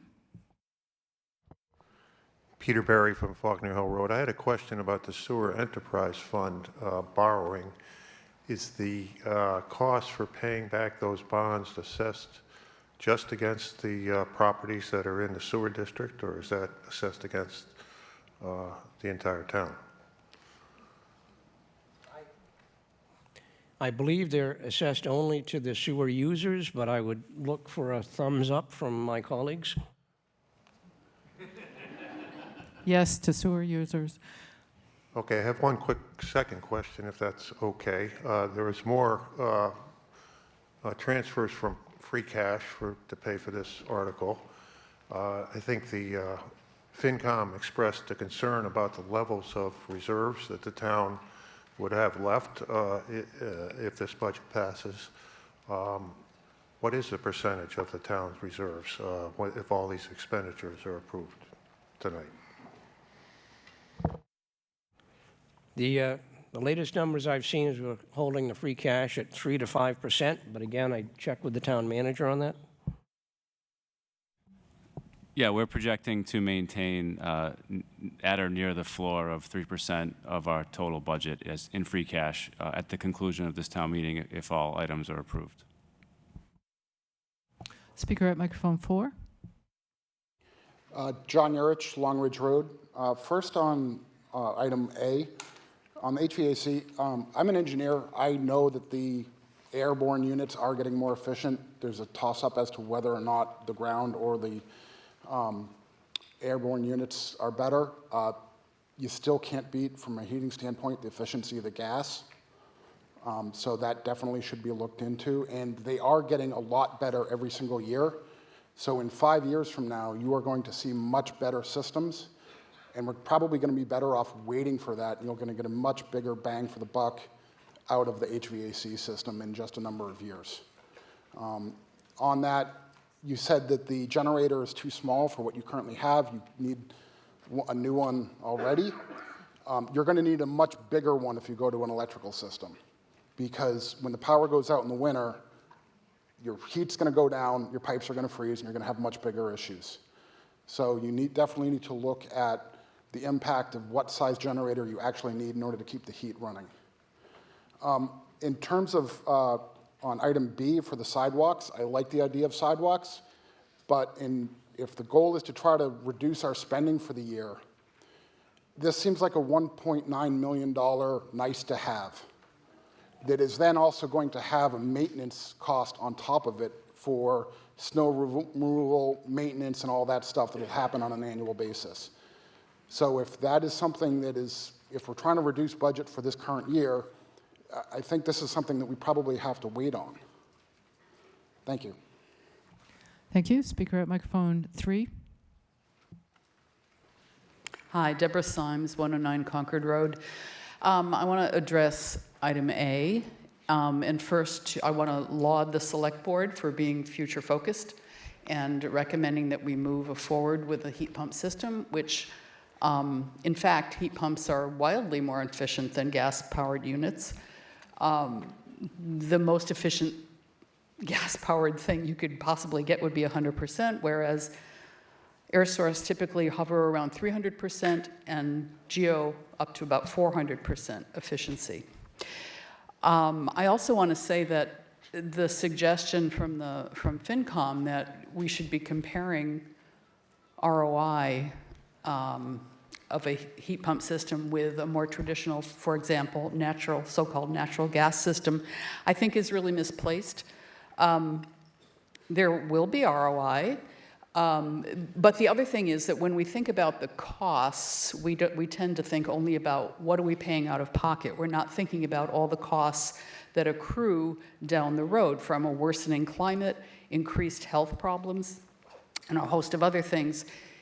On top of which, even considering going with a gas system, let's say, does not comport with the will of town meeting as expressed in 2020 when we said, yes, in fact, there is a climate emergency, nor does it comport with the new bylaw that we have that says, not so much on the gas stuff, not fossil fuel piping anymore. We need to move to electrification. So I laud the Select Board, and I really encourage folks to understand that this is a future-focused technology and does not tie us into a 150-year-old technology that is on the way out. Thank you. Thank you. Speaker at microphone 1. Paul Monahan, Piper Road. Just want to voice my support for the Complete Streets work and sidewalks as someone who lives on Piper Road and frequently walks that street. Just last week, I was nearly run over by someone who came careening from School Street onto Piper Road and nearly hit me, even though I was standing, on the curb and in someone's lawn. I know that there's healthy debate about how much to spend and where to prioritize. So, look forward to providing comments to folks on how to best prioritize those things. But I guess one additional question on the HVAC, item A, is can the Select Board speak to what assessments have been done into scoping the request for the 3.7 million and whether they think they've captured whatever, might as wells or risks that come up as they do the work in remediating the molds or doing the work that they might find other issues along the way that might go outside of this budget? Well, I'll start out by giving you a little bit of firsthand information about that particular building. The major portion of the building was built in 1863. They didn't have any central heating system at all. And it's very difficult to be able to bring piping through the building. You've got massive beams you have to work around. There are some severe problems with clearances to put in any kind of air handling units between the floors. We had one unit that was just above the tax collector's desk that basically had to crawl through the ceiling, and it took about 3 days to replace that unit because there just isn't enough space. The issues with mold have been an ongoing issue in the building. As you know, portions of the building are actually slightly below grade, so that and it is a slab on grade, so there is a humidity issue on the ground floor in particular. So all of those things kind of add in. And as far as some of the other scoping issues, Mr. Martin has been on the task force working on this project, so I would defer to him for some more details. So the number in this Section A, we believe is sufficient to cover the cost for the projects. A pretty good assessment, pretty thorough assessment has been done already. The building has been mapped internally with infrared to see where their heat leaks are. They figured out where they're going to run the piping for the new units, and they know where they need to remediate the mold. And so a very thorough assessment has already been done, and they've begun costing out the detail. There's still detail to go as to exactly what equipment and exactly how the building management system is going to work, but we don't believe it will cost any more than the amount in the warrant. Thank you. Speaker at microphone 4. Sharon Sean Gruet, Arlington Street, Acton. I just wanted to mention that recently at celebrations at the Isaac Davis Monument, there has been gas leaks, some addressed by public safety. Have those been rectified before we spend money on considering digging up either the soil or doing other electrical or gas renovations? Because my concern primarily would be for the safety of those who work at Town Hall, yourselves, and the people in the area, because we have so many of these leaks unidentified and resolved, and I know we spend a great deal of time on other sustainable things, and I'm not demeaning them. I thank everyone for doing that, but these gas leaks need to be resolved. Thank you. Speaker at microphone 3. Hi, Roland Willett, Prospect Street. I'd like to speak about the stormwater stuff. In the 16 years that I've currently been living in Acton, we've had at least 2 unscheduled replacements of culverts, one on Central Street and one on Stowe Road. There may be others. We really do need to keep up with these. You had pictures of the one on Carlisle Road looking pretty bad. So we should not have to do this on their schedule. We should do it on ours. Thank you. Speaker at microphone 1. Could you hit the button? Paul White, 2 Blue Heron Way. I read talking to B about sidewalk construction and so on. Presumably, this has nothing to do with the chaos around Kelly's Corner. I think it might be beneficial to town meeting, particularly people who are new to town meeting, to have some sort of summary of what is going on at Kelly's Corner and how it impacts on all the other things in the warrant here. Can town meeting do that? Give some sort of summary of how what the connection is. So that item was taken up at town meeting a bunch of times. And as far as I understand, though I could be corrected, we are on schedule, as was spelled out to us at town meeting 2 or 3 years ago. There may be a more comprehensive answer to your question. Yes, Madam Moderator is correct. This was planned to be a total of a 10-year project from Mass DOT, 3 years of actual construction and 7 years of planning. That's how long it takes to get these projects done. We're into the 3rd year. The original plan, I believe, was to get the rest of the work done and paving in and trees before the end of this construction season.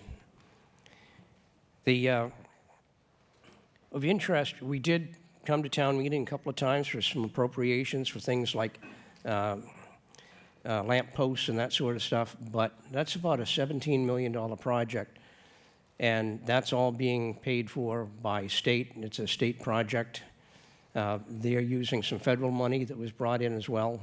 So that work there, although it certainly is extremely inconveniencing to everyone, does not actually have an impact on our borrowing situation or on the construction schedule that we'd have for town roads. It's a separate project, and I know we'll all be relieved when it's done. Thank you. Speaker at microphone 4. George Morton, Marshall Path. Again, addressing item A, how much of the $3.75 million is engineering, and who is doing the engineering? I defer that to the town manager or to Mr. Martin. Thank you. This is a project that we've been working on. We received design funds from ARPA. We hired an owner's project manager, which is PMA, and we hired a design engineer, which is named Salas O'Brien. And they've worked on this project and helped develop the cost estimates and all the design that's been presented to date. And how much did the engineering cost? Approximately $300,000 that's already been spent. Okay, thank you. Thank you. Speaker at microphone 3. Good evening, Brian Head. I'm on Esterbrook Road. I wanted to provide a couple points of clarity on the question regarding HVAC, the question between efficiency versus electric versus gas. There is a break-even temperature that depends on your electricity rates and your gas rates. Typically, in this area, it's going to be around 40 degrees Fahrenheit. So below 40 degrees, we're better off heating with gas. Above 40 degrees, you're better off heating with electric. And it's it's a trivially easy calculation to perform. I'm wondering, has the planning board done that, and they can show us what the cost difference is, per degree of heating and cooling above and below that temperature, and how the different systems would pay for themselves over time? Thank you. I'll defer that to Mr. Martin. So it's no longer correct that gas is more efficient below 40 degrees, not even close, right? Well, I have heat pumps at multiple houses, my house, my parents' house. They produce full capacity at 5 degrees Fahrenheit, right? And they work down to 13, or one of them actually to 22 below zero. So that's actually not correct. Excuse me, the question of whether it can handle the heating versus the efficiency are two different questions. Somebody was already talking? Go ahead, Mr. Martin. So we did not measure in this building against gas because since we adopted, the town meeting adopted the specialized stretch energy code, gas isn't an option. We did do a similar thing for the DPW building, which we're not proceeding forward with at the moment, but the ground source heat pumps in that case were 27% less expensive over, I think, like 15 years. So, and that included everything, right? Included the energy costs and the cost of the equipment. This would be similar, but every building is different, and so you can't say exactly. Further comment or question? Yeah, to follow that up, yes, we can say exactly. I design facilities for a living, so I know you're incorrect on that. I also know that there is definitely a break-even point regarding which is more efficient. And regarding a previous comment someone made, there is no system that is ever more than 100% efficient. That defies the laws of physics. Thank you. Thank you. Speaker at microphone 1. Whoops, you just turned it off instead of on.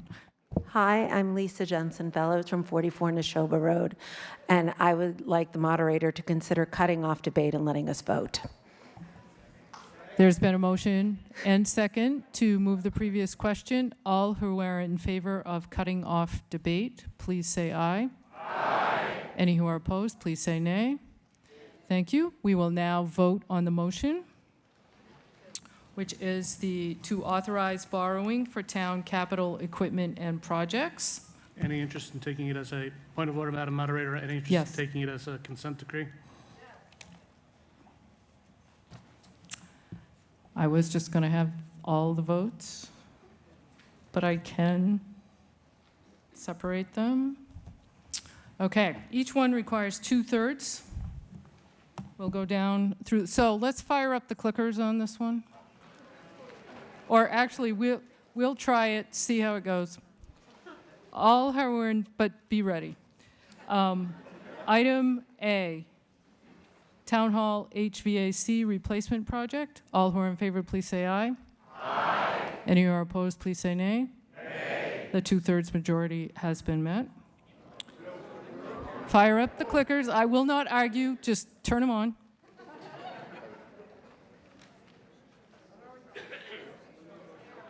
Slow down, yes. We will go slower. This is a new system. They are, working the kinks out a little bit. I will just point out what I hear and what you hear are different, but I'm okay with taking the vote, and then we'll be 100% certain. Ready? Okay, all who are in favor, if you're voting yes on item A, Town Hall HVAC, choose yes or the green one, and if you're voting against, choose no or the red button. Yes. A.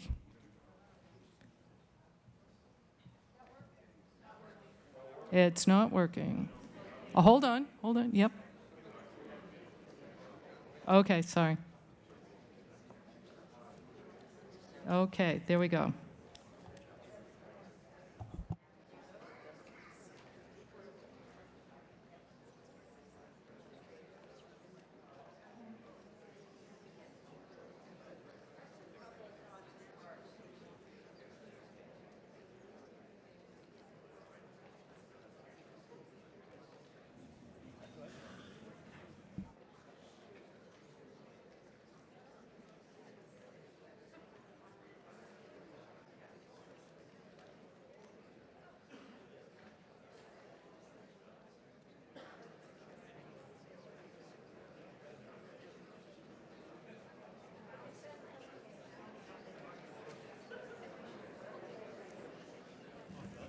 Not getting an okay.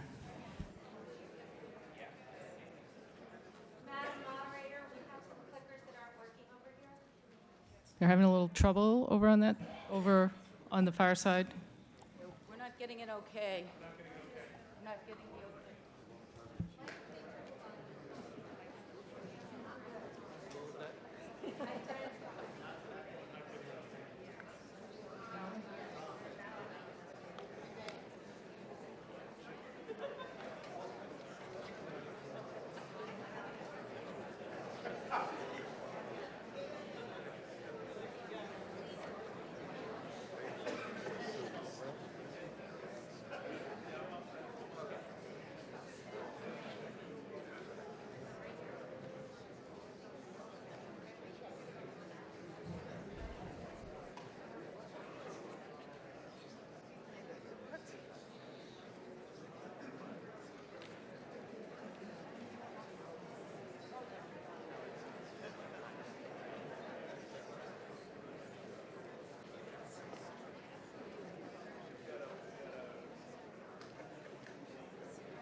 Has everyone voted? Gotten the okay on your thing?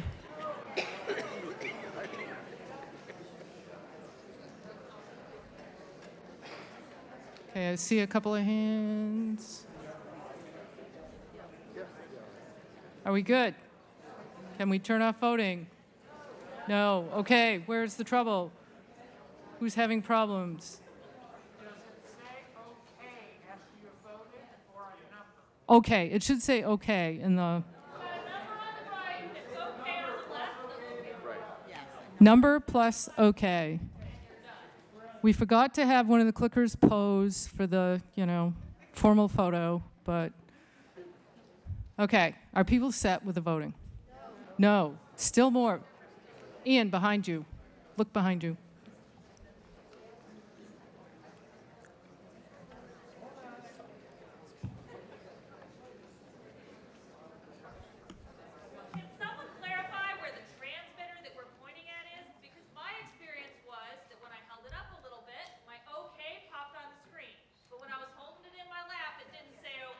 Okay, hold it up. If you're having trouble, hold your thing a little higher. Try that.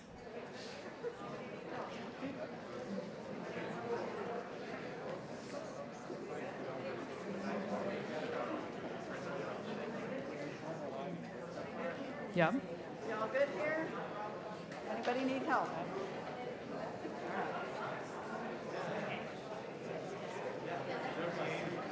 Okay. Okay.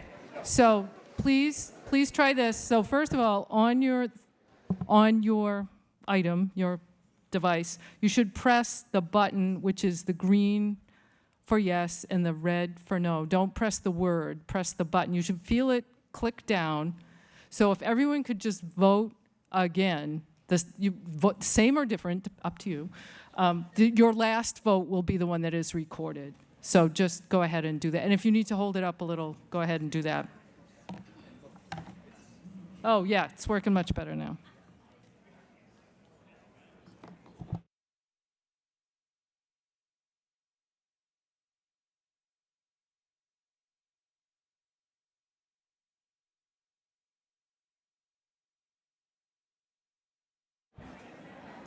I think we can go ahead and close voting. Wait. Anybody left who hasn't voted? Yes, sir. Something close to that.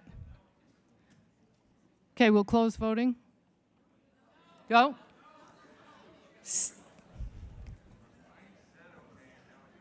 I asked if anyone still was voting.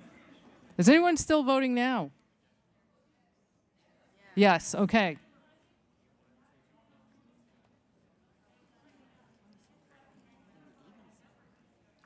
Yeah, a few more people. Now has everyone voted? Ooh. This was supposed to be speedier.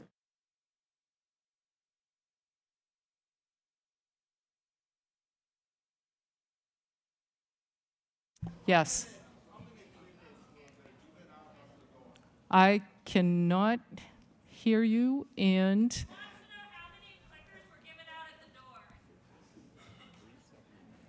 379. No, it has to be more than that. We have 386. We have, plus. Okay, it's 370, plus the folks up here did not get theirs at the door. All right.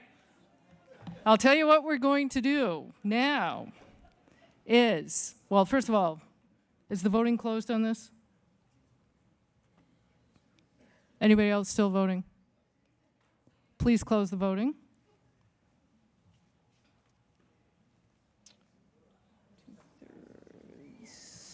That failed. Did not achieve the 2/3 threshold.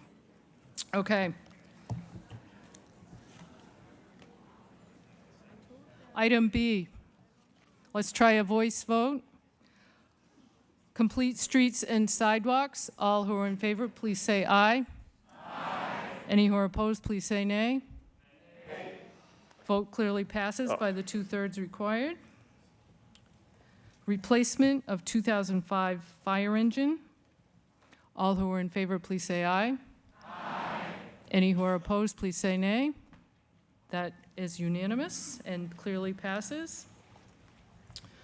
D, Stormwater Program, Bridge and Culvert. All who are in favor, please say aye. Aye. Any who are opposed, please say nay. Unanimous, clearly passes. Item E, Public Safety Radio System Replacement, Project Phase 2. All who are in favor, please say aye. Aye. Any who are opposed, please say nay. Clearly passes by the 2/3 required. Equalization tank for wastewater treatment plant, item F. All who are in favor, please say aye. Aye. Any who are opposed, please say nay. Clearly passes by the 2/3. It is unanimous. Okay. Keep your clickers handy. If we could have the motion for Article 7, please.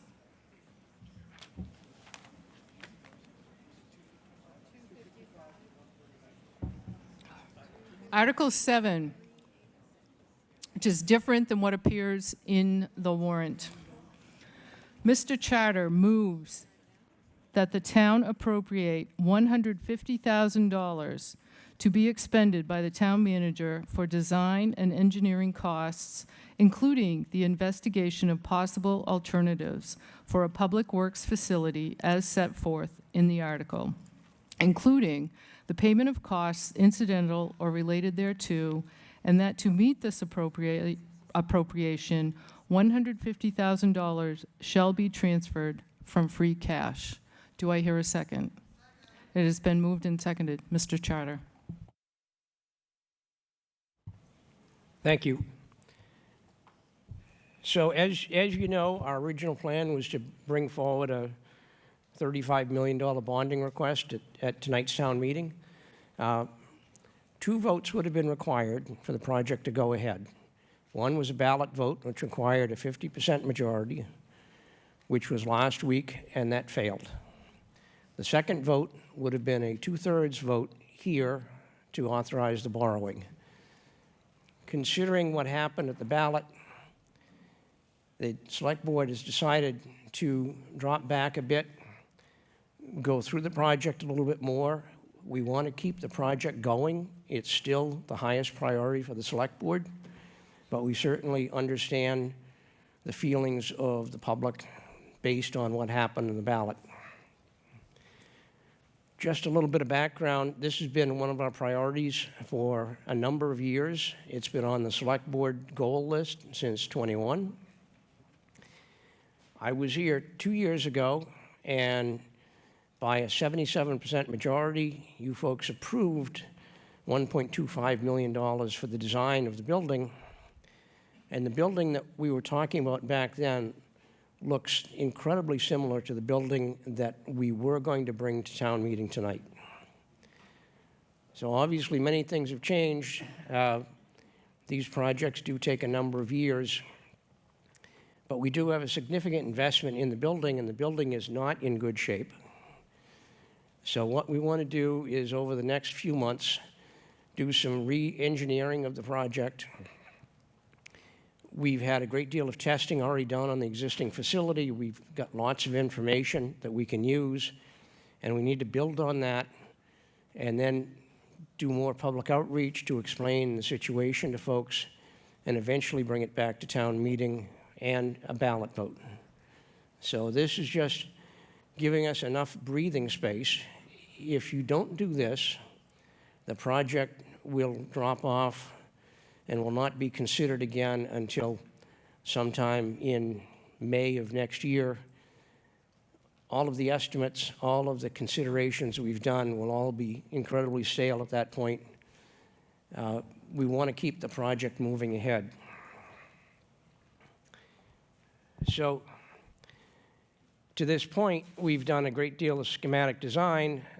We did reduce the size of the building in the run-up to town meeting. We cut $8 million out of the original projected cost of the building. That was between November and March. We cut $8 million out of the project. We still have existing conditions that are inadequate and unsafe for our employees. Issues with lack of adequate space to do anything, noise and fume migration from one spot of the building to the next. It's just, the building was built in 1969 for a town that was about half the size of what we are now, and considerably fewer road miles, and entire operations that weren't even conceived of 50 years ago are now being conducted out of the building. So we still think that this is a very valid project. We do have engineering problems with the building. We do have an issue with safety. We had a Department of Labor study done that was recently forwarded to us about the condition of the building, some specific concerns that state regulators have about the condition of the building. So we need to keep moving forward, and we think this is a good way in a world in which $150,000 is considered short money. This is short money. We still have ventilation problems for the workers in the garage, and certainly that all that migrates into the office areas as well. These are some of the original costs that we'd worked, and we'd cut them way down. And I will stop at that point. What we'd like to do tonight is take a few minutes to hear some input from the public. We've certainly gotten a great deal of input. The Finance Committee has been very open and blunt with their criticisms of the project, as have other people. We need to hear that. We will be doing more outreach, but we need to move ahead. We need to keep the project going. I think the moderator has a couple of slides. We're going to try to do a little bit of a poll here to try to judge why people voted the way they did. Is it too much money? Is it you don't need the building? We need to kind of tease that out a little bit. So if possible, if you could participate in this brief survey, and then certainly we'd be happy to accept any constructive criticism that people might want to head my way. Thank you. Thank you. So I don't want to spend a ton of time on this, but this is an important project, and it is helpful for the select board to get some feedback. So first of all, with your clickers, and this will help understand who's in the room. Did you vote yes or no on the question when you went to the ballot? So remember, hold your thing up, hit the colored part of the button. Yeah, this is just to get a pulse on what the vote of the people in this room. The select board will certainly solicit other feedback and stuff, but I think it's helpful to know, with the next questions coming up, what the balance in the room is. He's asking if it's yes, you voted, or no, you didn't. Oh, it's if you voted, did you vote yes or did you vote no? And if you didn't vote, then don't answer. Yes.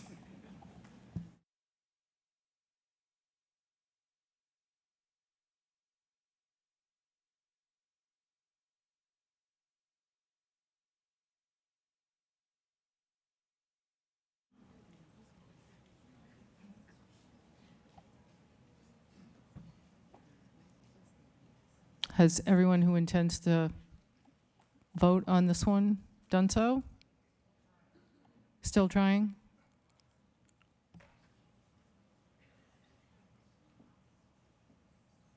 Anyone? Still voting? Okay, let's close voting. This isn't an actual vote, so, it's a poll. Okay, let's close that and see what our total is. So slightly more than yes than no. Okay.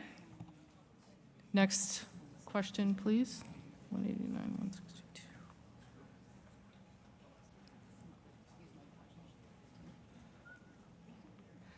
So if you voted no, so this should be something in the neighborhood of 162 people. If you voted no, press A. Yeah, it's 1A. If you thought the cost was the reason that you voted no. 2, it was too soon after another override. Or 3, you just didn't see the need for this project.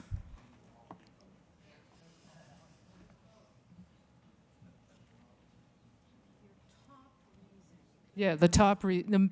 Obviously, you could have more than one reason, but the most important reason for your vote.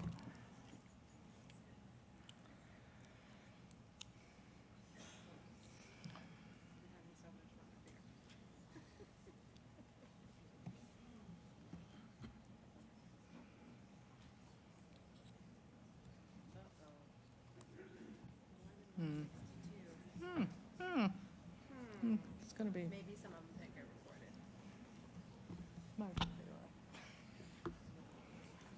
Okay, more people who said they voted no originally are now participating. So let's close off the voting. Most people, cost was the overwhelming reason. Timing after another override was also a big reason. Okay, next question. If you voted yes for the project, was your most important reason the need to improve the facility and working conditions? Second, it was a good value for the cost. Or third, inflation will increase costs later? The most significant reason.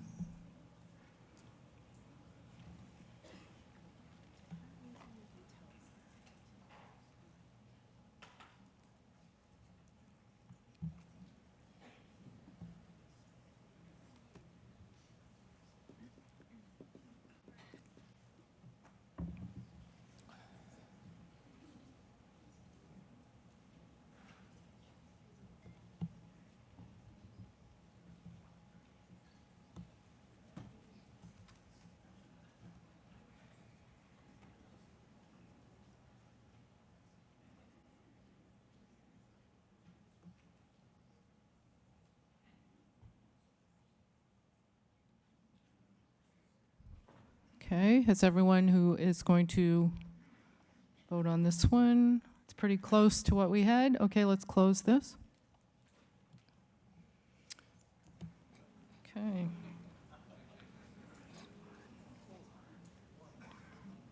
All right, thank you. So now we'll take 10 or 15 minutes, no more, please, so that we can move on with the official business. Speaker at microphone 4. Oh, did you have a recommendation that I didn't ask for yet? That didn't come out the way I meant that sounded. I mean, I didn't mean it that way, but. Well, when you put it that way, as we discussed, Madam Moderator, since this is a completely new motion, we ask for 3 minutes to deliberate as a committee to respond to this motion. Okay, I will then take comments from the members while you are doing that. Thank you. Okay, speaker at microphone 4. So, Nijan Datta, Wincliffe Drive. I am opposed to the $150,000 for the consultant. I actually was a no vote right up until about a week before the vote, and then I became a yes vote. And that's because after going through all the things, I think the select board came initially with a $46 million proposal, and then the finance committee pushed back and said they did a comparison with comparable towns and comparable projects, and it was 20% more expensive. The select board then came back and met them with a 20% reduction and $36 million. I thought the select board did the job, met what they wanted, but the finance committee didn't seem to take yes for an answer.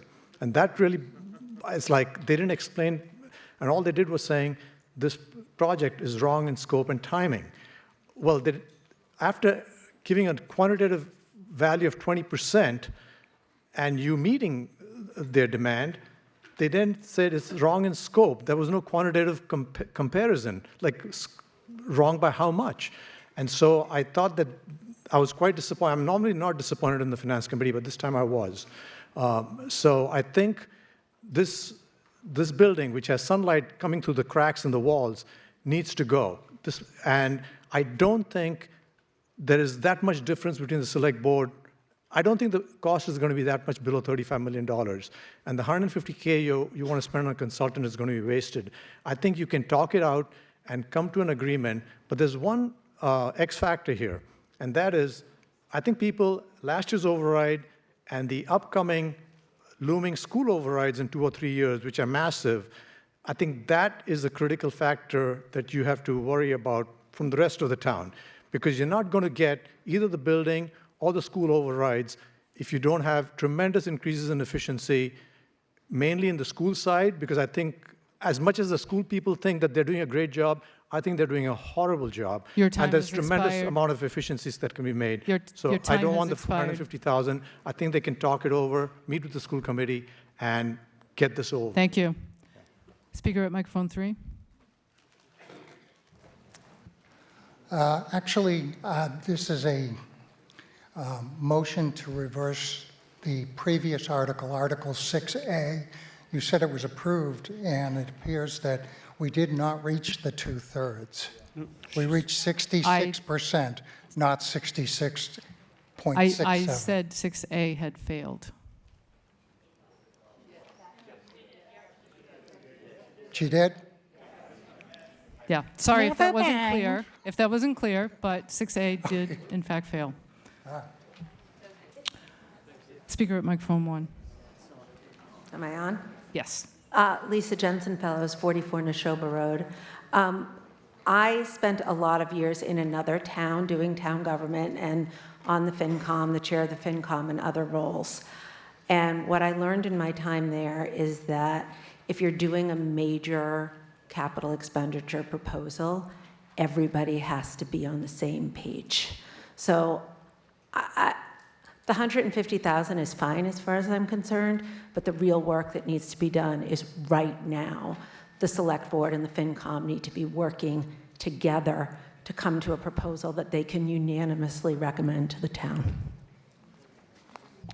Thank you, Speaker. I will just point out that a lot of effort went into that. There was no disagreement there. Work was done. Reasonable people disagreed. Speaker at microphone 4. Bernie Dennis, Greenside Lane. I think my feelings have to do with dislocation or disagreement between the Finance Committee and the Selectmen, but it really has to do with being in tune with the times. After facing last year's override and seeing my taxes go up by more than I ever wanted to imagine, and then hearing that there are issues with the school board and how much money we have in terms of laying off teachers, and then seeing that we're about to build a public works facility in excess of $35 million, when we don't even know the impact of inflation and the impact of tariff on building costs. I have a hard time reconciling the idea of moving forward right now. I don't have a problem with building it at the right time when some of those variables are understood.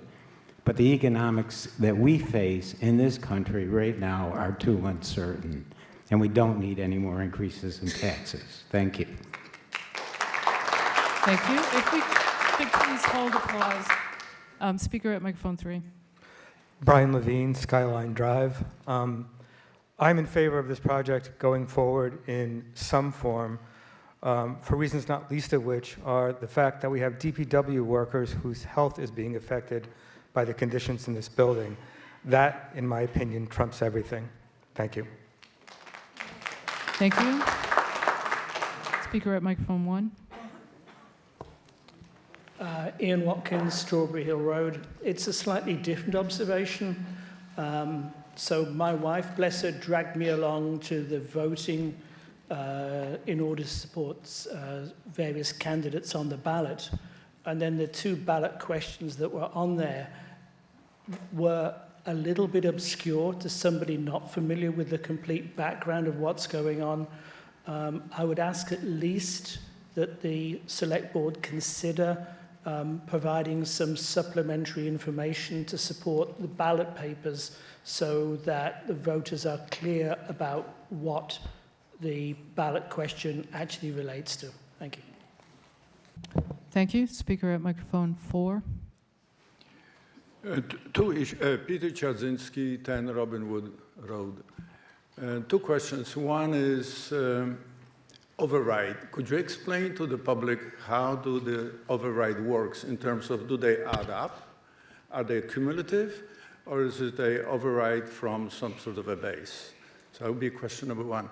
And question number 2, the reason I voted against the DPW project has to do with the safety of access to the transfer station. And there was a proposal out there floating to reverse the traffic. Instead of entering from Route 2, which is dangerous, then entering from behind the DPW and the exit at Route 2. It seems to me, I understand that the 2 projects, the transfer station and the DPW, were separated years ago. However, if we could keep, my request is to keep the possibility in the future to reverse the traffic in order to, because of the safety of access from Route 2. Thank you. Thank you. Speaker at microphone 5. Yep, you got to hit the, I mean 2. 5. There's no 5. Thank you. I was trying to figure out where a 5 was. I thought maybe it was the handheld. I'm a little confused by something Mr. Charter said. I believe I heard that if this 150,000 doesn't pass, that the plan will simply come back next May. And I'm then rather curious about what could be done with $150,000 to change whether that came back. Go ahead. So I can't predict what the select board would propose, but I can't see that we would bring back the identical project next year without a great deal of study and contemplation. Some of the work that we're looking at for the $150,000, which is frankly a very modest amount of money, is some more documentation on some of the structural stability of the building. There have been numerous suggestions made about, looking at cost-cutting measures within the building, whether we put in 2 buildings or 1 building. These issues were considered during the feasibility study back in 2020 and 2021. But I think based on the feedback that we've gotten, we need to look at those things again. So we'd kicked around a number of possible options for money that we'd asked for to come up with a new full engineering and design package for a new building, but we think that's premature. So this is just to give us some more information and answer some of the questions that people have raised and evaluate some of the suggestions that people have made in a very transparent fashion.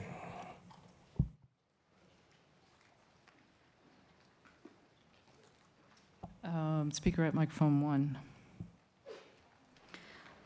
Thank you. That provided some clarification on what the $150,000 would be used for. Can you provide some clarification on what happens if we vote down the $150,000? Because I did see in one of your earlier slides that this all started with a $1.25 million request a couple of years ago that was approved. And so are we effectively losing money? I know the Finance Committee hates this argument. I'm sorry, Mr. Cole.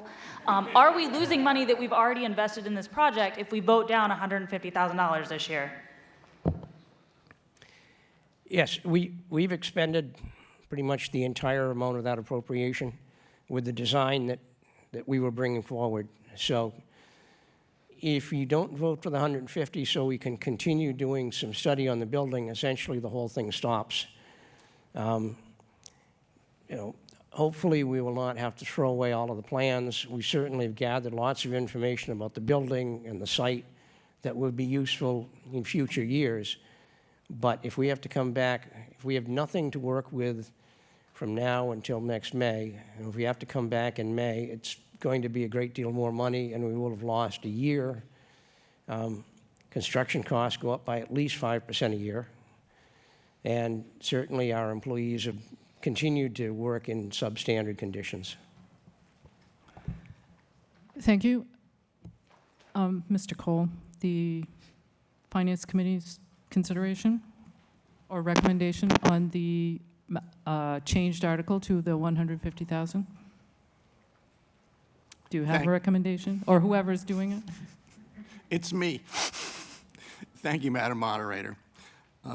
Polls are good, and we are very glad that the Select Board decided to do this, but elections count, and last week, 2,164 people came and voted for this, and 56% said they didn't want to pay for this project as it was currently configured. The Finance Committee held 2 listening sessions, one in December, one in January, to hear what citizens were thinking about the cost of local government. And we certainly heard from many of you that you are not in favor of more tax increases. And in particular, many people specifically said they were not in favor of this project. So we got the message early on. Now, as has been pointed out before, we spent endless hours talking to the select board and among ourselves, and we failed to get to any kind of an agreement on this. But there are things we could potentially agree on. Something clearly needs to be done about the air quality in the employee facilities. And some amount or form of additional vehicle storage is definitely necessary. But neither of these are new problems. In fact, both were cited by consultant studies as long as 12 years ago. But until the Select Board and the Finance Committee have at least agreed on the rough parameters of a plan to go forward, it makes no sense to spend more money on design. Just tweaking a plan that the voters have already rejected. So the Finance Committee does not recommend this article. We are happy to work with the Board of Selectmen going forward to see how we can move this project forward. As far as $150,000 is concerned, we would hope the town manager can find that within the $40+ million we've already appropriated for next year. So, Madam Moderator, we do not recommend this article. Thank you. In the interest of time, we have kind of two things going here. One is feedback to the Select Board regarding the project in general, which you will have many more opportunities, I am sure. And Mr. Charter already noted there will be a goal-setting meeting in June, which will be well publicized and posted, open to all. You can always email into the Select Board, Town Manager, the Building Committee, any of those folks. Find them at Roach Bros or Donlands, and just, give them a call. Whatever method you could choose to communicate with. I would like at this point to take any additional comments on the motion on the floor for the $150,000. Are there any such comments?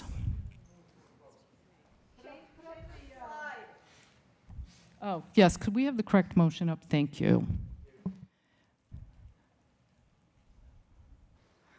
Speaker at microphone 3.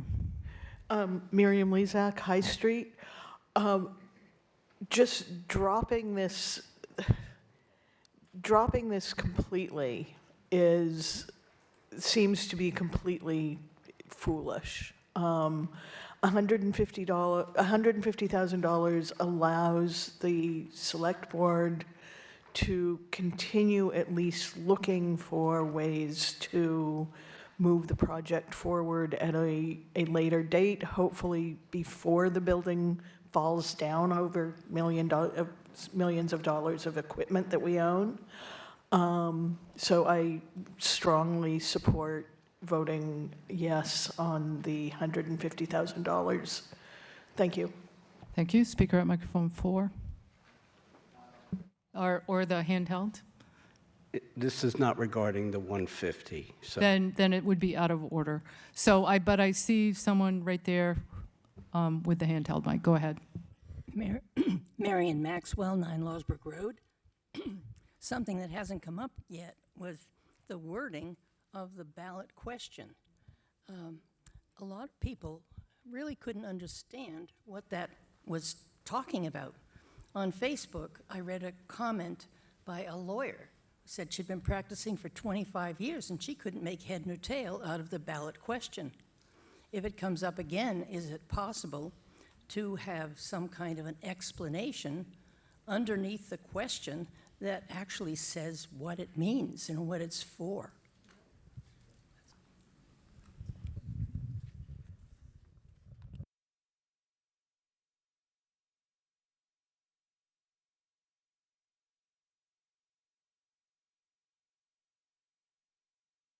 Okay. The form of the question must remain as it is, but there could be a summary. So that is an excellent suggestion. We'll take two more comments from the voters standing. Speaker at microphone 2. Question. if we approve the $150,000, what is the balance of the expenditure on refining the project as currently defined versus looking at alternatives that might not incur $35 to $40 million in one lump payout?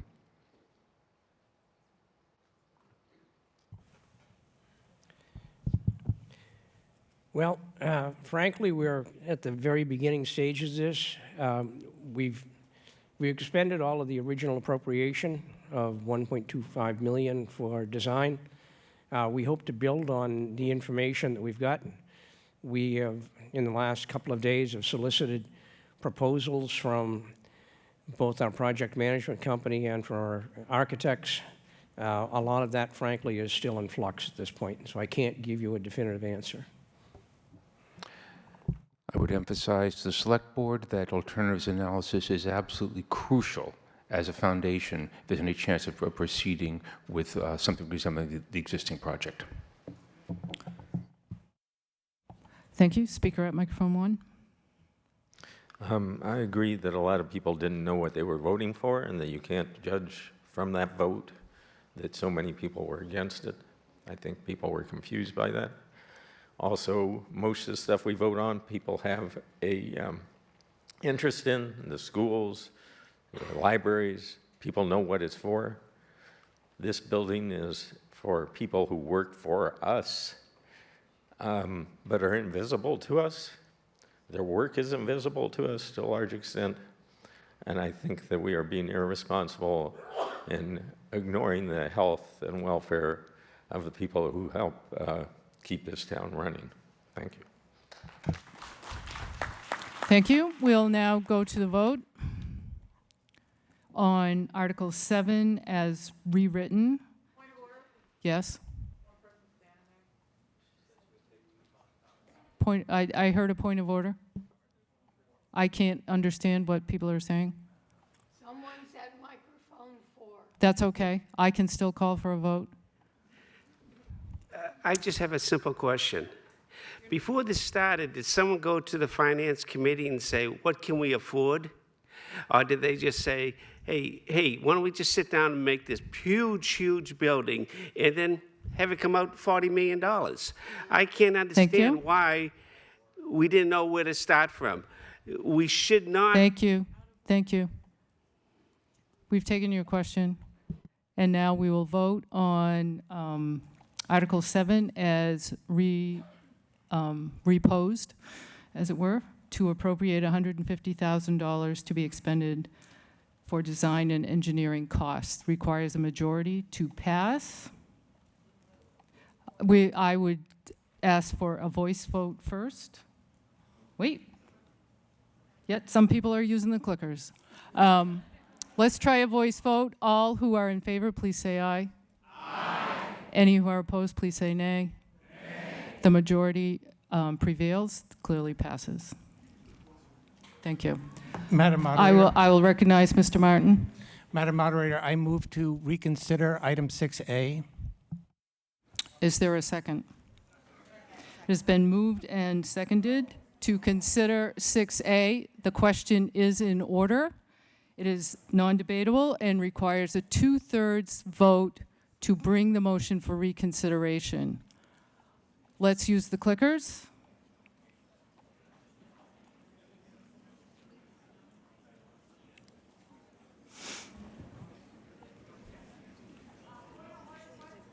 Yes. I can't hear it. Go to the microphone, please. Oh, 2/3 for just to, okay, sorry, let me just see the thing. Thank you. So just so we all understand what's happening, there's a vote to decide whether we reconsider, and that vote is a 2/3 vote, is that correct? That is correct. Thank you. This is just to whether to reconsider the vote, and it does require 2/3 majority to pass. And if you were wondering, if somebody brought it up tomorrow, it would take a lot more. Okay, are we ready?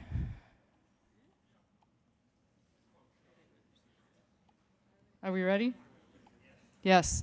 All who are in favor of reconsidering, vote yes with the green button. If you are against reconsidering, vote no with the red button.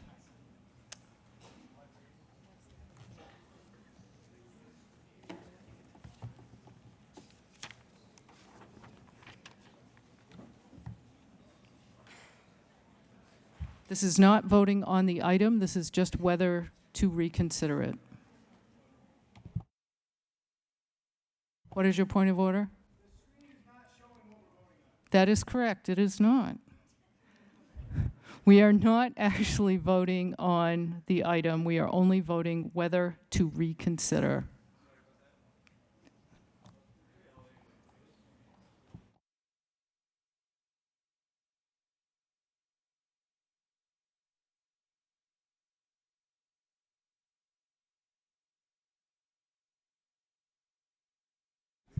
That is not a 2/3. So we will not reconsider that item.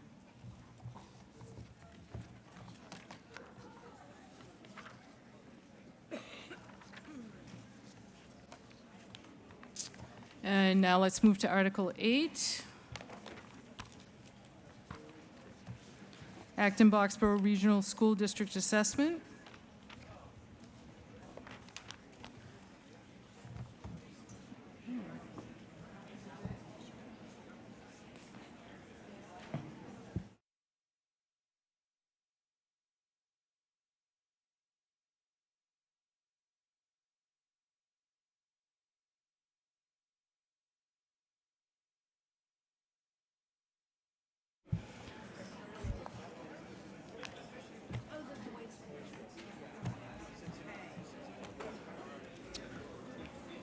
Could we have Article 8 on the screen, please?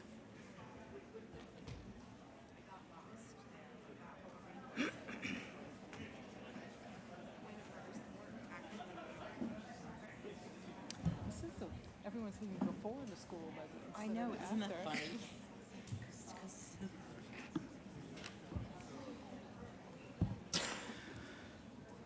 Okay, Article 8. Acton Boxborough Regional School District Assessment.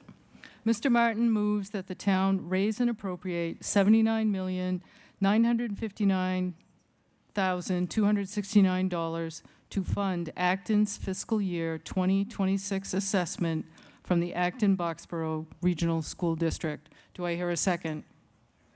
It's been moved and seconded. Ms. Wilson. Hi, thank you.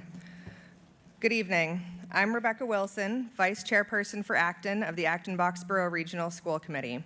I'm honored to present the school district report and FY26 budget this evening. Do I pick this thing? Does that do anything? Green button. No. Is it off?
Technology is great till it's not.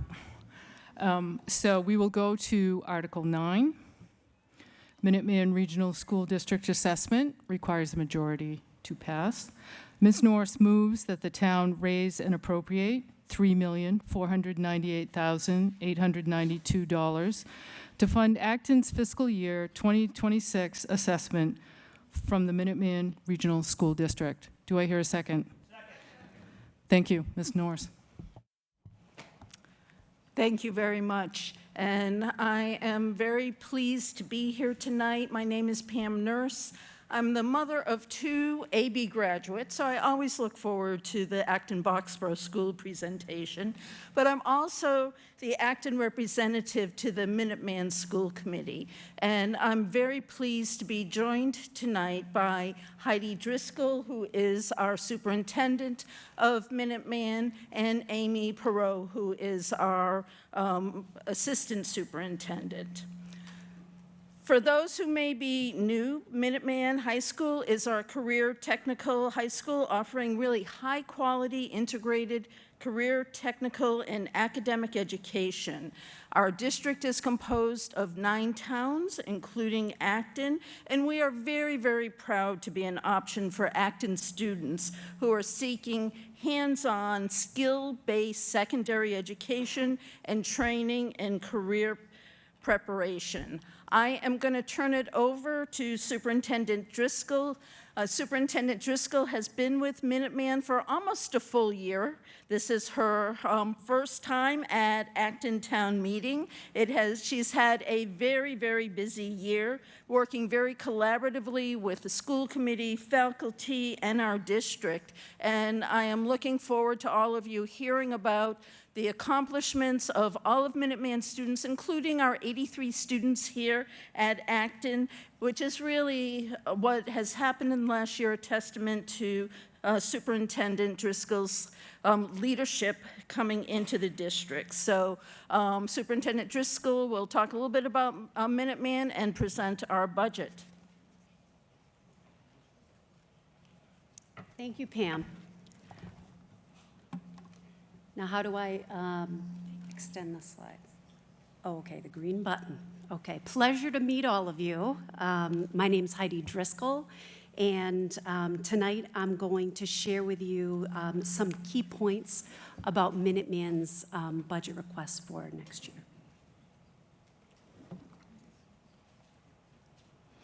You'll see that our budget reflects our priorities as a school district. We're focused on students, staff, and an overall excellent school experience. I'm not going to read all of the Acton student highlights. I have 5 spectacular minutes, but I would like to let you know that we had 21 Acton graduates who went on to 2- and 4-year colleges, many continuing in their CTE fields. We had students go to, graduates last year go to post-secondary trade school, and others go directly into apprenticeships. As PM said, we currently have 83 students representing all of 19 Minuteman's program majors. And this year, our vocational student of the year is actually an Acton senior. Her name is Abby Choate. We have athletic achievements. Our captain, our cheerleading captain, Maureen Buckmelter, is from Acton, and we have league all-star pitchers, Alyssa and Caitlin Collins. The preliminary assessment for Acton, including the building project debt, is approximately $3.5 million. The preliminary assessment without the building project debt is about $2.8 million. Our E&D changed the assessment from $3,500,000 approximately to $3,498,000. It was a small reduction since we were with the Finance Committee. Our overall capital and operating budget for this year is increased by 2.99% above FY25. And our overall capital recommendations reduced by 21%, and our operating recommendations went up by 5.56%. The reason why our operating recommendation went up by that much is because our ESCO and energy savings lease with the old building was fully paid off in FY25, so we moved that to OPEB, which in turn increased our operating budget. And the building project debt remains, is about the same. In FY 2026, our overall assessment to all of our member towns is 1.68% above FY 2025, and our assessment for Acton is reduced by 2.83% at $3,400,098, and we have to make sure we have the correct number on our motion. The primary budget drivers are staffing. We have a 3.3% CBA increase. Our supplies and materials this year, I think as some people have mentioned, we are very concerned about supplies and tariffs. All of our programs are very supply driven. With the 19 program majors, we have industrial equipment, we use wood, we use steel. So we did make sure to prepare for that with our supplies. And we did have a one-time increase in OPEB of $300,000 because of the energy savings lease that fell off the books. A major factor impacting the operating budget is our enrollment. With the plans for the new school building came plans for increasing the district student enrollment of member towns. We are at that. We have accepted every single member town student last year and this year who's applied. We hope to continue that trend and will increase seats if necessary without expanding our budget. As of March 1st, Acton has a slot allocation of 22 students and 25 applicants. All 25 applicants were sent acceptances, 21 accepted, and 4 declined. As you can see, this slide shows all of the year-over-year increases. A little more detail, we have a 1.68 increase overall for all of our assessments. And again, Acton is down 2.83%. I am happy to take questions, Madam Moderator, at this point. Thank you. What is the Select Board's recommendation? The Select Board unanimously recommends this article. Thank you. Finance Committee recommendation? Thank you, Madam Moderator. The Finance Committee unanimously recommends this article, as we would recommend any budget that goes down year over year. Thank you. Speaker at microphone 2. Thank you. Like Mr. Introduce Noon, yourself, John please. Peterson, 6 Jackson Drive. Like Mr. Noon, I of course like budgets that go down. But when they go down because of enrollment rather than because of fundamentals, while that's welcome, it doesn't necessarily indicate that expenses are being controlled in the best possible way. And although there's a lot of good detail in this presentation, my personal view is that these presentations should always be focused on changes in per pupil costs. And then at the end, we come up with whatever the bottom line is for the district. Related to that change in per pupil cost over time, one of the things that's gone on with vocational schools, as well as other forms of special education, is that those institutions have not controlled costs the way that Acton, Boxborough, and other local school districts have had to control costs, that they have not lived, with the Prop 2.5 inflation mantra in their mind. And I think you can tell from the tenor of this evening's discussion that it's important to keep that in mind. going forward. And then the last comment that I have is vocational schools obviously have changed a lot over the last period of time, and they provide a very important educational service. I would hope that, as you continue to develop the Minuteman vision, that it would be focused in part on making sure that they are complementary to, not competitive with, our local education. Thank you. Thank you. Speaker at microphone 3. Good evening. My name is Olevi Soto, High Street. Thank you, Speaker 1. Speaker 2, it was actually related to my comment. I may be off in my calculations, but looking at per pupil expenditure for the Acton School District, Acton Boxborough School District, it's about $15,000 per pupil. But with this proposed budget, it equals $41,000 per pupil.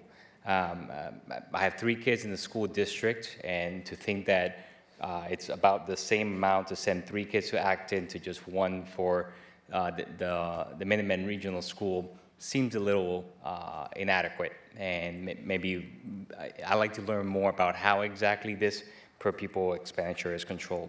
Thank you. Do you want to respond?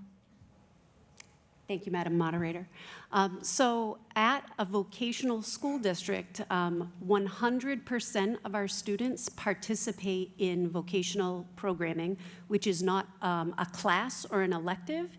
It is 1 full week from the second they get there until the second they leave in an industrial setting. So for example, if I am in metal fabrication, I am literally in a welding shop. I am using CNC machines, which we have and have to train based on our employer partners. Our students come out with certifications so that they can work in industry straight out of school. And I would invite anyone, not all of you at the same time, but anyone who would like to come for a tour to see the difference. It was shocking this year as I did my entry plan, how often people didn't understand, many people from our sending districts, administrators, didn't understand how different the actual programming is.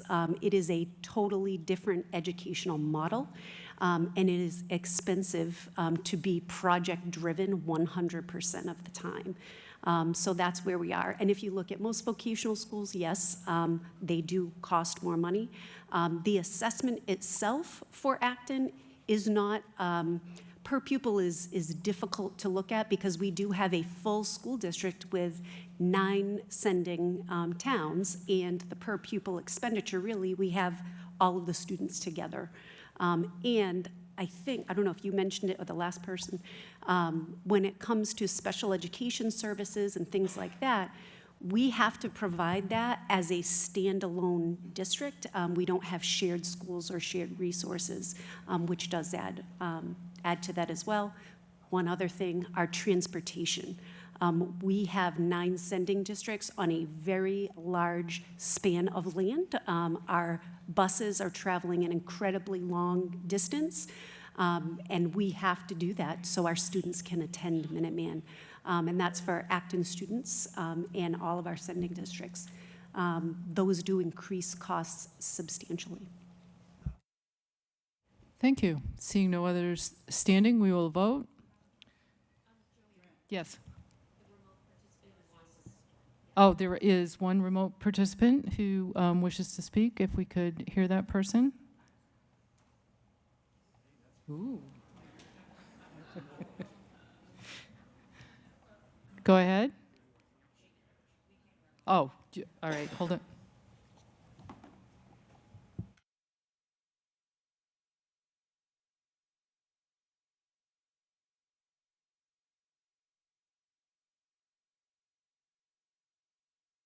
So just for people's information, if a person has a disability that precludes them from participating in town meeting in person, it has to be, you can't just say, I don't want to sit in the chairs for all these hours. It has to be something that you cannot be in public, you can't be in a group setting. So that is an accommodation that is available. And right now, we're having, once again, a little technical situation, though it's interesting to watch. She can't hear us. Someone has to say Can we hear her now? Testing. Can you hear me? I can, but. Okay, go ahead. Sure. I'm Tris Wendell from Laurel Court, and I have a request going forward, or if it's a motion, I'm not sure. But I would like us to standardize the voting and use the clickers rather than a combination of clickers or voicing yay or nay. If we could do that, that would be much appreciated going forward. Okay, yes, we can do that. Okay. Prepare the clickers. Thank you for that request. I wouldn't have thought of it.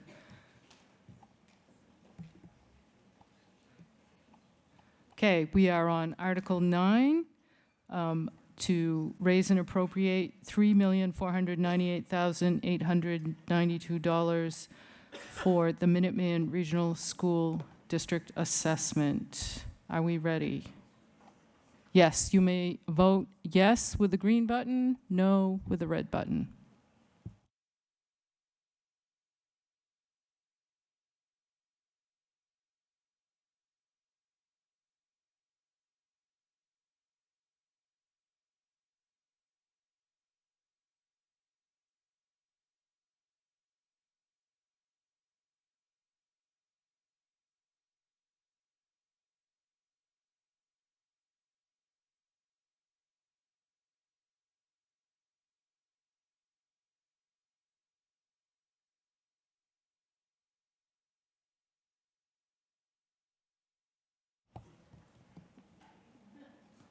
Is anyone still voting?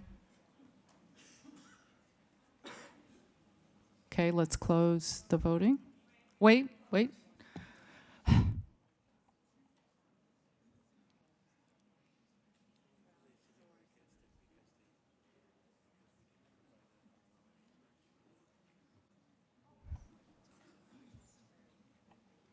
Are we good? No? Okay.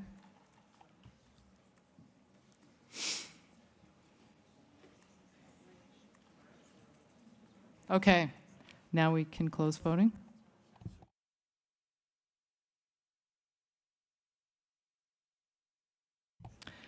The motion clearly passes. Thank you. Are we ready? Do we have our, okay. Let us move back to Article 8.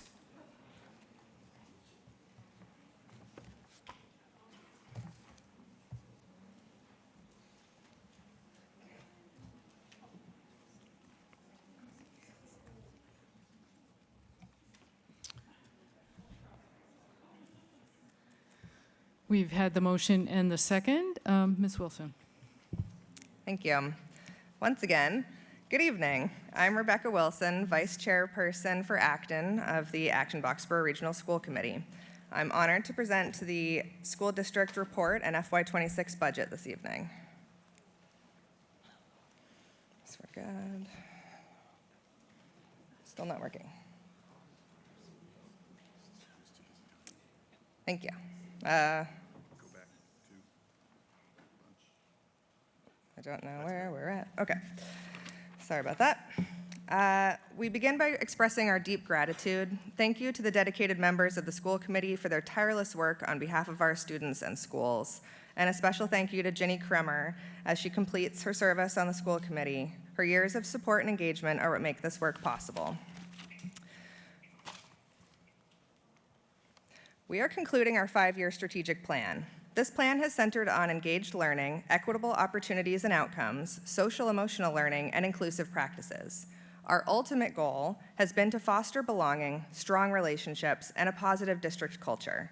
We'd like to share the tangible impact this strategy has had on our students. We've made strong progress in social-emotional learning. Students are reporting increased access to trusted adults and a stronger sense of safety and support in school. They are better equipped to manage stress, and there's been a meaningful decline in rates of depression, self-harm, and suicidal ideation. Social-emotional learning and mental health are foundational to academic and personal success, and we're proud of the progress we've made. We're also seeing encouraging academic gains. 8th grade math scores now exceed pre-pandemic levels. More high school students are enrolling in advanced and AP courses. AP participation has increased nearly 50% since 2020, with no drop in performance. Our science and technology outcomes have also improved. These results reflect the success of our strategic efforts, though we know continued improvement is essential. Later, we'll touch on our plans for the next 5-year strategy.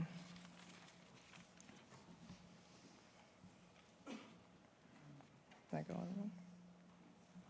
No, okay. Our budget reflects our values. More than numbers, the budget represents our community's commitment to educating every student. That's why this year's budget guidelines continue to prioritize a strong tiered system of supports that meet the diverse student needs. We also approach the FY26 budget with clear financial responsibility. We deeply appreciate the community's support last year, especially the override in Acton and Boxborough's increased assessment. In recognition, we limited our operating budget increase to 3%, and Boxborough's assessment increase to no more than 6%. We also avoided using district reserves, excess and deficiency, while still addressing employee obligations and capital maintenance. This budget strives to balance fiscal constraints with student needs and enrollment realities. Let's take a closer look at enrollment. Since regionalization, enrollment has declined by about 600 students, or 10%. Projections indicate a further decline of approximately 330 students over the next 8 years. This shift has profound implications for how we plan and resource our schools. We've responded to enrollment declines with staffing adjustments. Over the past decade, we've reduced general education classroom teachers by a similar percentage, 31 fewer classroom teachers today compared to 2014. But while enrollment has declined, student needs have grown. We've seen significant increases in students who are low income, English learners, students with disabilities, and students whose first language is not English. The proportion of these high-needs students has risen by 10%. These students bring great value to our community, but also require additional resources and support. We've responded by expanding in-district supports. To meet increasing needs and keep students in district, we've added 45 specialized staff positions over the past 10 years. Creating in-district programs not only benefits students by keeping them in their home community, it also avoids costly out-of-district tuition expenses. To summarize our enrollment and staffing reality, enrollment is declining and expected to continue slowly decreasing. We've reduced classroom teachers in proportion to that trend. Support staffing has increased to meet the needs of our growing high-needs student population. In-district programs provide essential services while generating cost savings. Now let's turn to the FY26 budget challenge. To simply maintain current services, we project costs that exceed the school committee's 3% increase guideline.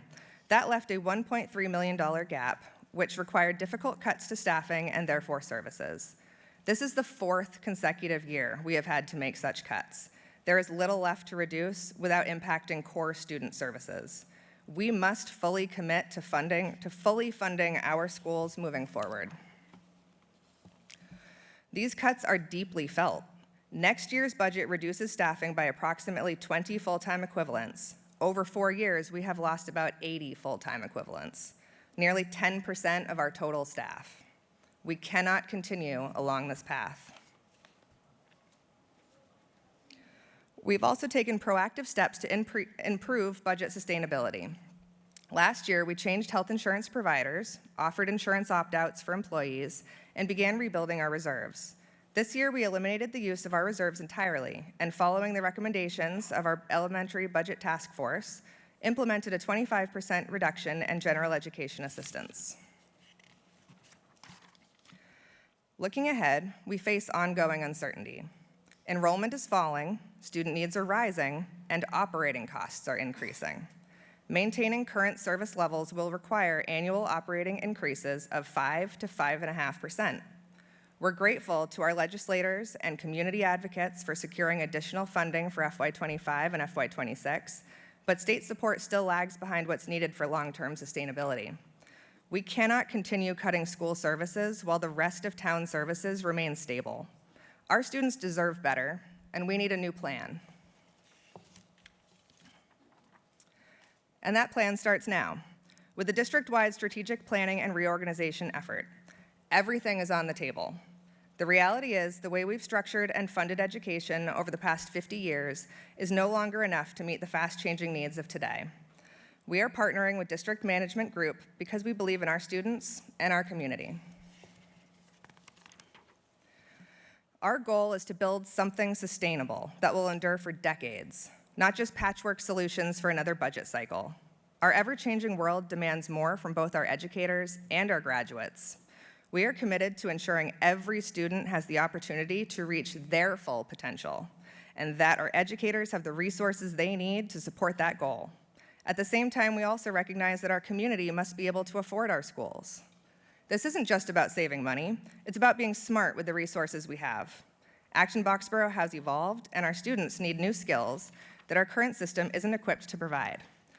That's why we're reimagining how we approach education, rethinking everything from the number of schools and grade configurations to how we match students with the best opportunities for growth. While there's still much to explore, we're excited about the possibilities ahead. We know the strategic planning and restructuring process brings uncertainty, and that can be scary. But we're committed to designing a sustainable, innovative structure that allows us all to rise together and meet the challenges of the next 50 years. We will engage with the community and make sure your voice is heard in this conversation. We can't do this alone. Together, we shape the future of education in Acton and Boxborough. The final proposed budget for FY26 is $116.8 million. This represents a 2.11% increase over the FY25 budget. The final assessment to the towns is approximately $97 million. The Acton share of the assessment is $79.9 million, up by 1.12% over FY25. We have worked hard to contain costs. With the exception of last year, our annual operating budget increase has remained below 3.25% for the past 7 years. This reflects a strong commitment by school leaders to align our budget with available community resources. We're grateful for the collaborative partnership with town leadership and look forward to continuing that work. Thank you. We sincerely appreciate your ongoing support for our schools, our educators, and most importantly, our students. Thank you. Before I ask for the recommendations, Ms. Wilson, could you perhaps introduce your fellow board members? I was afraid you were going to do that, and I didn't write everyone's names down. So I'm Rebecca Wilson, Leela Ramachandran, Adam Klein, the chair, Tori Campbell, Yenshin Schmidt, and Andrew Schwartz. Thank you. Whoops, thank you. Select board recommendation. Yes, this year, the AB School District is requesting a lower assessment increase after the override last year. As the fourth consecutive, but it's having the fourth consecutive year of staff reductions. It wasn't an easy budget year for the district. They're hit with the same health insurance and pension increases as the town, and they've had to continue to reduce the number of classroom teachers and support staff while the need for teachers for high-need students has increased. The Select Board recommends Article 8. Thank you. Finance Committee? If any of you had a magnifying glass and were able to read the multi-year financial model, you would see that the district is facing future, or we in Acton, of a 5.8% assessment increase just to meet the current needs. These steep increases are being experienced across the country. It's very important to understand this is not an Acton problem. This is not something that we have caused.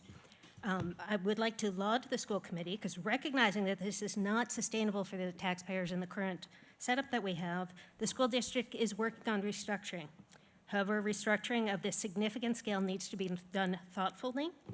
Quick changes to limit these increases that we are currently seeing would create chaos for the education of current students. So do not expect to see immediate budgetary results, but know that hard work is being done to bring school budget growth to a sustainable level. That said, and it feels a little late in the night after all these votes we've taken to be saying this, finances are going to be challenging for at least the next few years while restructuring is planned and executed. Keep this in mind with every dollar that we've already voted to spend. It is time to prioritize our needs over our wants. This is going to be true for the next bunch of town meetings that we have. Tightening our belts now gives us more resources to prepare for the rough times that we are seeing ahead. That said, the Finance Committee recommends this article. Thank you. Speaker at microphone 2. Thank you. John Peterson, 6 Jackson Drive. As was noted in the previous article, it's nice to see a low number increase for the Acton assessment of 1%. Next week, of course, Mr. Klein will be forced to go to Boxborough and tell them that they are looking at a 5% increase in the assessment. That result, of course, is because we have an enrollment-based regional assessment formula. So I urge the school committee to pick up that regional agreement and get off the enrollment assessment roller coaster going forward. Thank you. Seeing no other speakers, we will vote by using the clickers. This does require a majority to pass. So yes, go ahead. All who are in favor, please vote yes with the green, or if you are opposed, vote no with the red.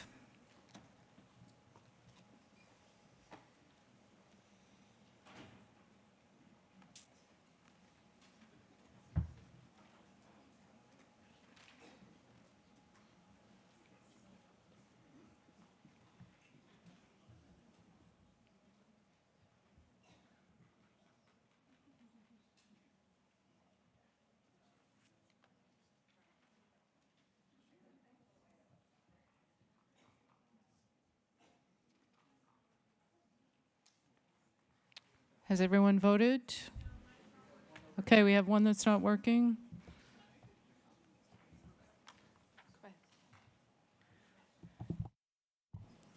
While folks are voting, I also just wanted to take a moment to thank Rebecca Wilson, who just presented, for her time and service on the school committee as well, because she's retiring this year. I think we're getting tired. Are we all set now? Anyone else voting? Okay, let's close the voting.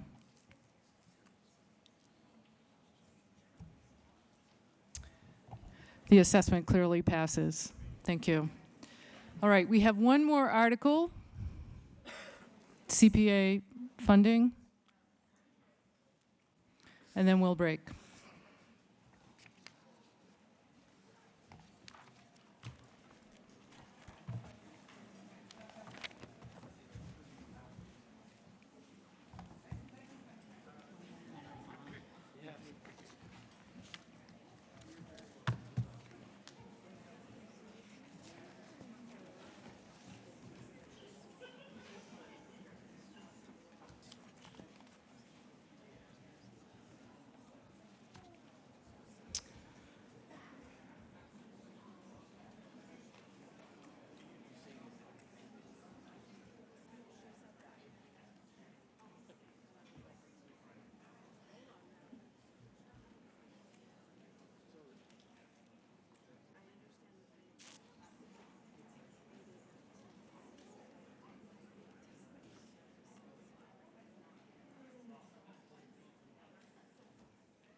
Okay, Article 10.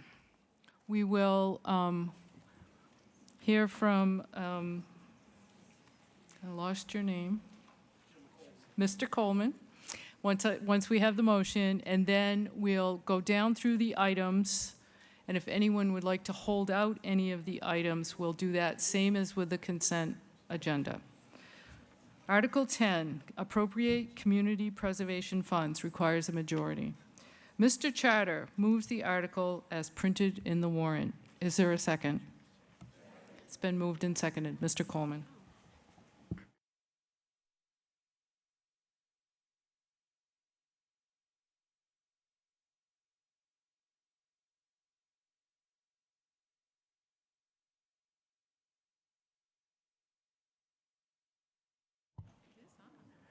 pressed? It says pressed. There we go. Okay. Good evening. I'm Jim Coleman, this year's CPC chair. And with me, we have several stalwarts from the committee who are still here. Lori Clooney, Peter Berry, Tori Byer, Michelle Elix, and Lee Stuntz. And there are several other members who are not here. I'd first like to thank all of the town employees who make this program the success that it is. And I especially like to thank Kayla Sauer, who is really the rock of this committee and the person who makes this all happen for us.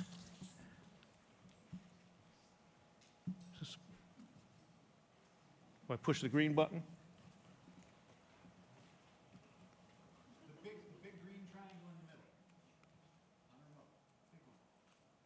middle. Oh, the wrong green button. There's two green buttons. What am I supposed to do? Okay. So, as you can see by this slide, the total request we received was about $764,000 more than the money we had available to allocate. So we had to make some tough choices about what to recommend to you and how much of each project to recommend. We are, in the end, recommending $1.9 million from the CPA General Fund and other monies from the historic and open space set-aside funds. The set-aside funds, for those who may not know, are funds that were allocated in previous years or not spent in previous years and were recovered to be spent now. So we have a total of $2.3 million that we are allocating. I'll run through them very briefly. The first one, we have 19 projects in total. The first one is an interpretive panel at Heath End Meadow. That is the conservation area by Mount Hope Cemetery on Central Street. We have proposed recommended a disc golf, 9-hole course for disc golf, which includes 1 practice basket and the 9 holes that would be built near Narra Park. Greening the Red House. This is a town-owned the town-owned building next to City Hall that's colored red.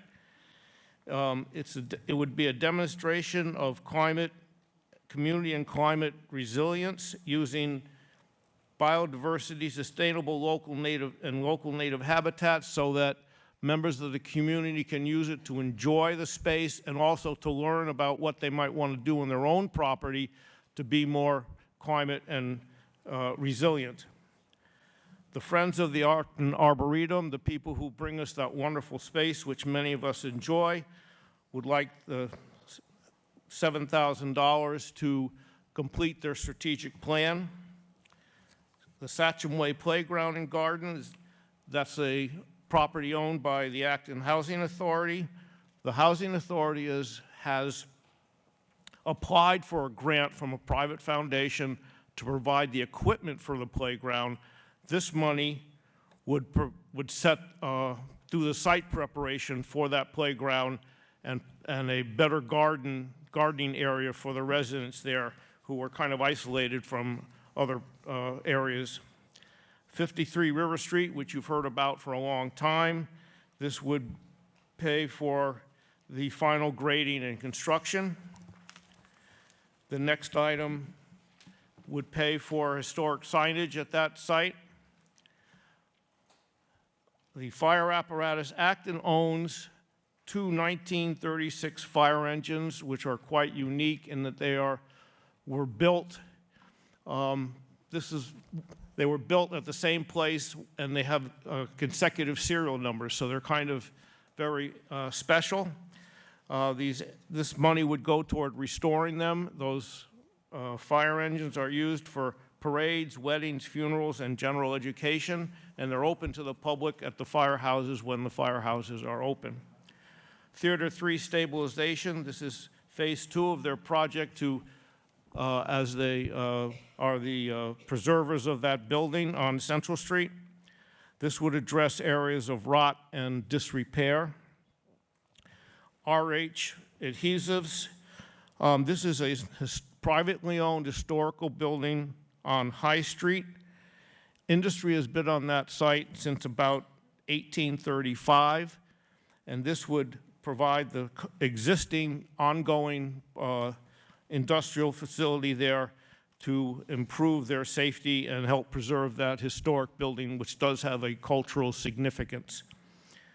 The Acton Library, on the next item, has documents and artifacts going back almost 200 years, and they need to be assessed and a plan developed for their preservation.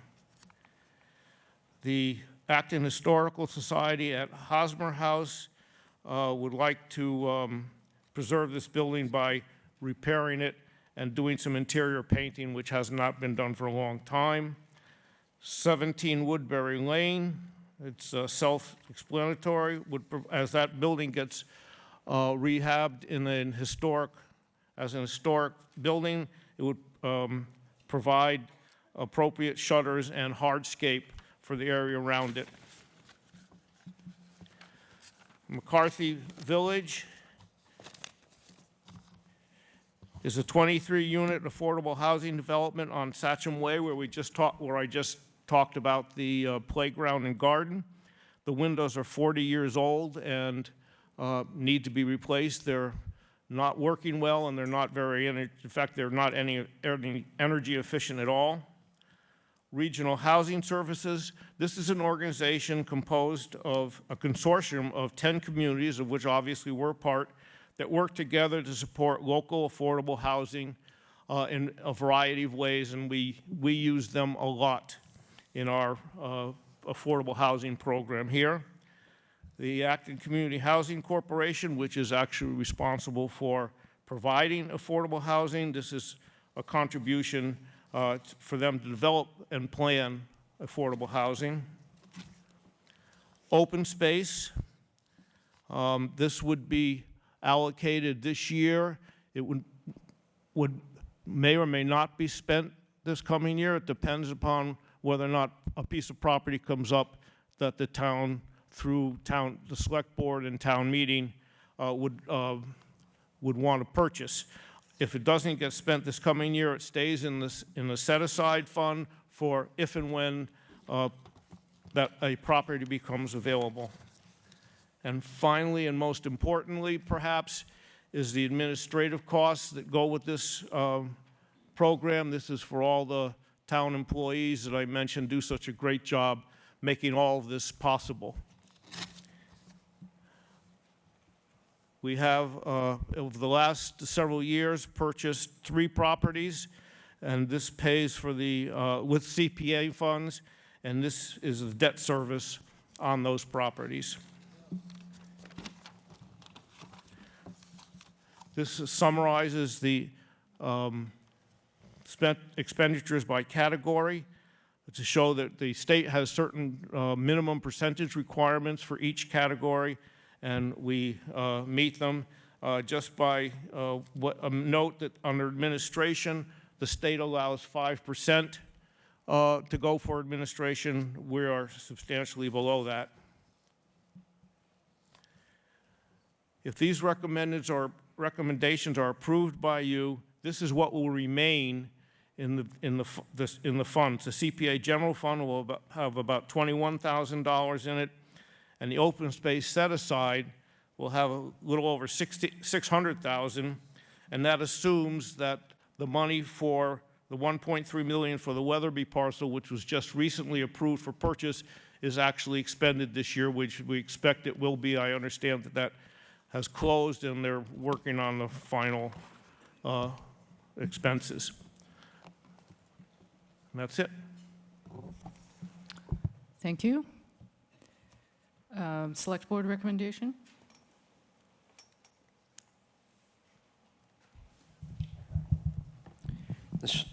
The Select Board unanimously recommends these allocations.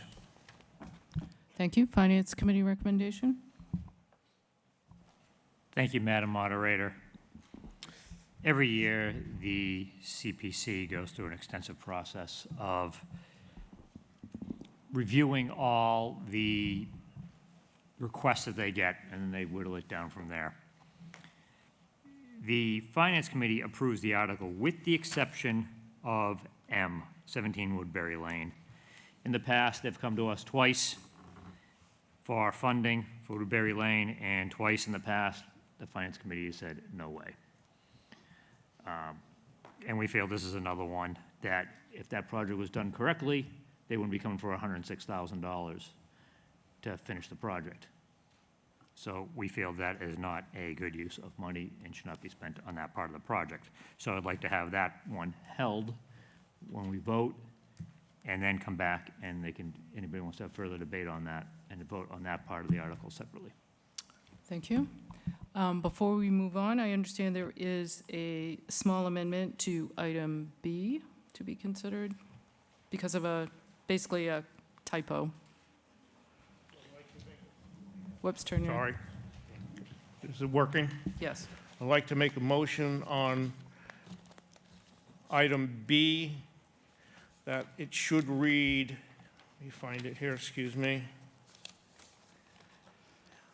In the warrant article, it says that there is it's a 6-hole golf course. It should read 9-hole golf course. Madam Moderator? Yes. Sorry, originally, the Finance Committee did not approve Article B, but after finding out that it is 9 holes and not 6 holes, we do approve Article B. Okay, thank you. I've never played a golf course that has 6 holes in my life, so, you know. Right. So there's a motion to change, did I hear a second? I believe we can do this by a voice vote, hopefully. All who are in favor of, just on the amendment, and then we'll go down through. So this is just on the amendment to change it from 6 holes to 9 holes. All who are in favor, please say aye. Aye. I'll take that. Okay, now I'll go down through the list, and if 2 or more people want to hold out a particular item, we'll go back and consider it individually. So I'll read down the list and just call out. A, interpretive panel at Heath Hen Meadow. B, disc golf design and construction. Okay. C, greening the Red House, a living example of community and climate resilience. D, Acton Arboretum, draft strategic plan design, layout, and copy editing. E, Acton Housing Authority, Sachem Way Playground and Garden. F, 53 River Street construction. I heard 1.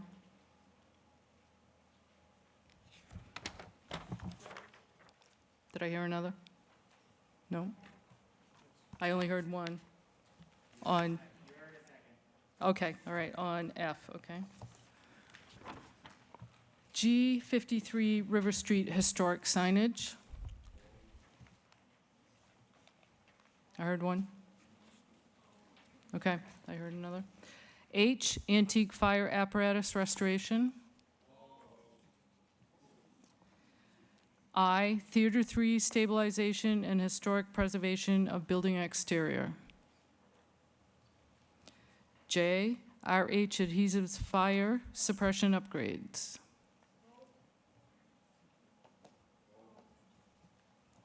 Oops. K, Acton Library preservation assessment and collection identification. L, Acton Historical Society window repair, reglazing, and selected interior painting. M, 17 Woodbury Lane community space, shutters replacement, and hardscaping. Okay. N, Acton Housing Authority, McCarthy Village window replacement. O, Regional Housing Services Office. P, Community Housing Program Fund. Q, Open Space Acquisition and Set Aside Fund. There's 1, okay. R, CPA admin support. S, Wright Hill Open Space Land Acquisition Debt Service. T, Piper Lane Open Space Land Acquisition Debt Service. and U 19 and 35 Weatherby Street Open Space Land Acquisition and Debt Service. There was one on U. Anyone else? I only heard one. So that leaves, for consideration individually, B, C, F, G, H, J, M, Q. So that's 8 items held out. All right, so before we get to those, we will take the items that were left in, for lack of a better word. So all the items not held out will require a majority vote. Let's use the clickers.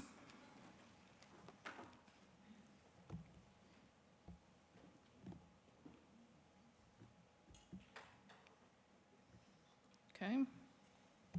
So this is the ones we did not hold out.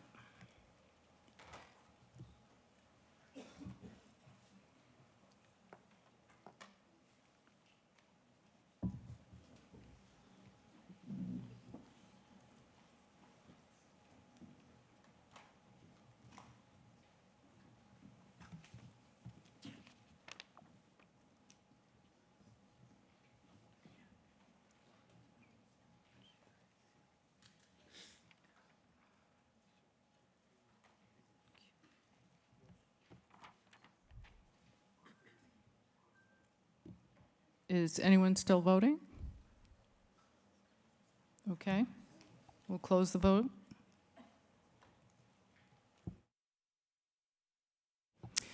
All those items clearly pass. So now let's go back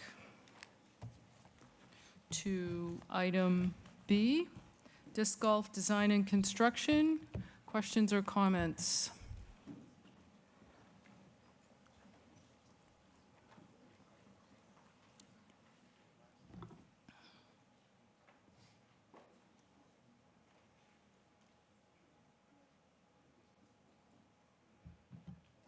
Turn on the, whoops, try again.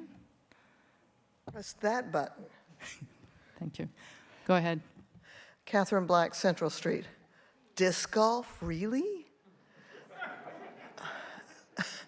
The comment was made that it was on property adjacent to Narrow Park, not Narrow Park itself. How much acreage are we talking about here? Is this private land? Is this town land?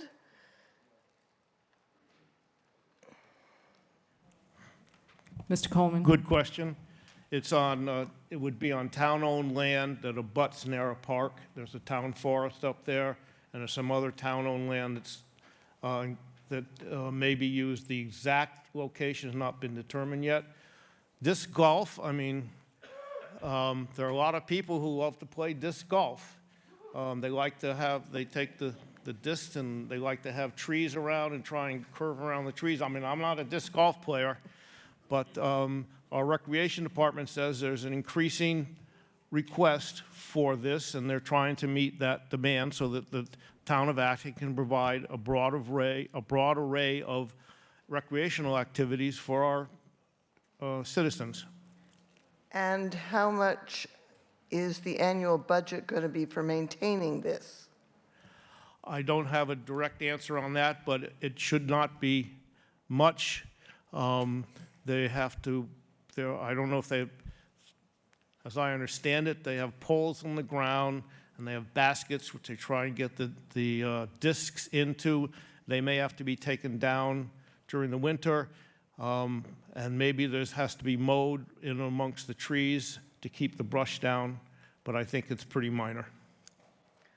I would have to disagree that mowing in the trees is not minor, nor is keeping the brush down. I have only half of a quarter acre that I'm trying to maintain, and I'm fighting the garlic, mustard, et cetera. So I don't think it's a good idea.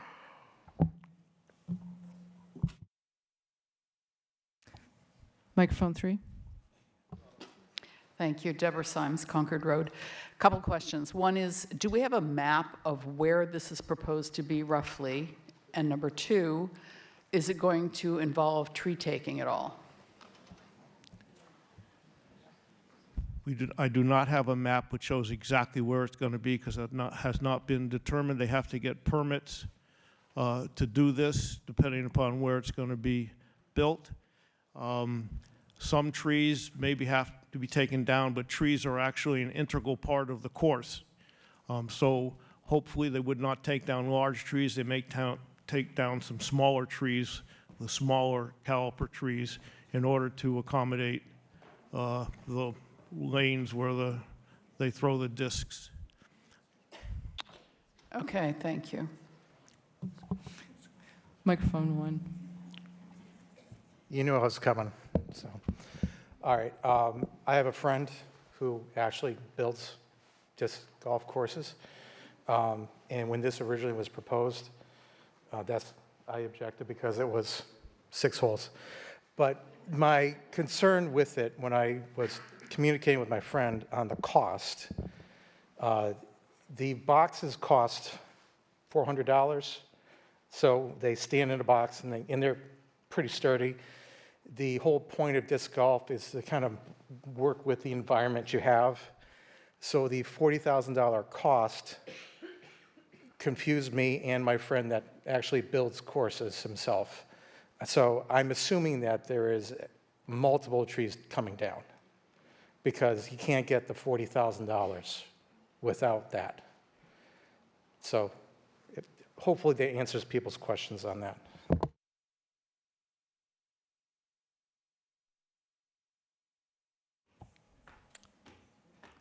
Okay, seeing no others standing, whoops, sorry, go ahead.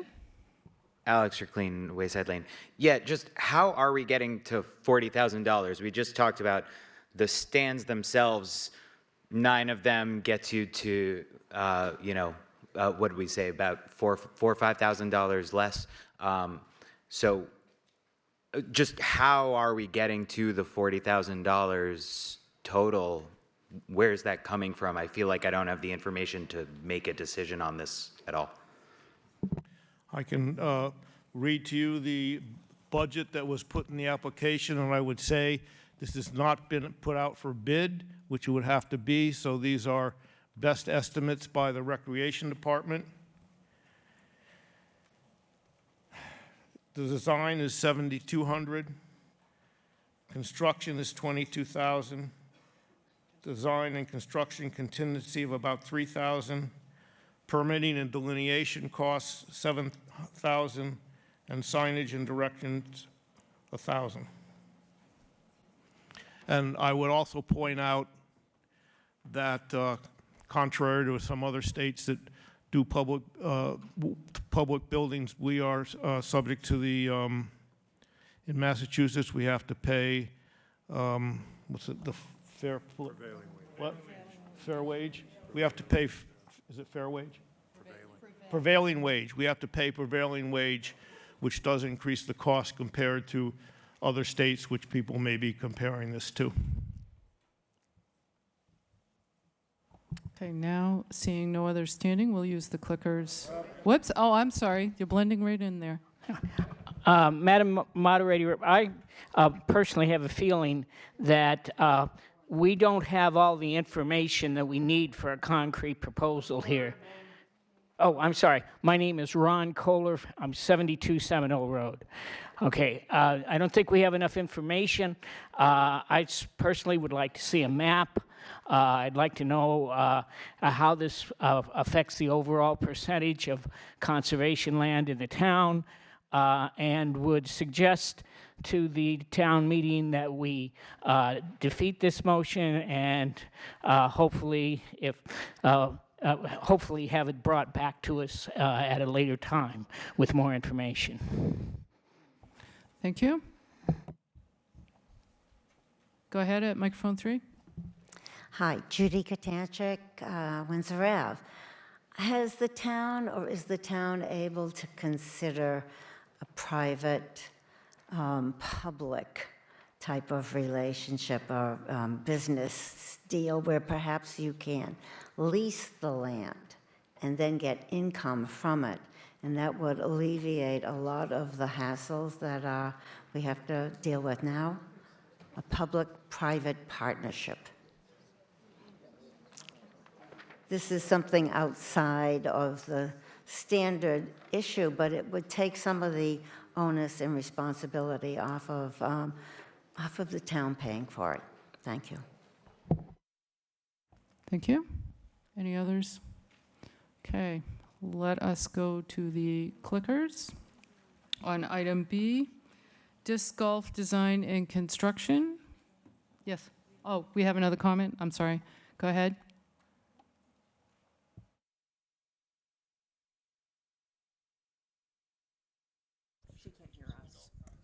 Laurel Court. I too kind of agree. I think there needs to be some clarification on the location of this because I have no idea if there's setbacks from wetlands, a number of things. Does it need to be accessible? How many number of parking spaces are required? Does it, there's a number of things that don't seem to be addressed in this, which for me, having been a planner and architect previously, that $40,000 might be underestimated, all things considered going into the design of this. Thank you. Okay. Now, okay, go ahead at microphone 3. I'm exhausted and I wasn't planning to talk, but I'm Corey Salo, Alcott Street. I have a disc golf playing husband, so this is his Valentine's Day present.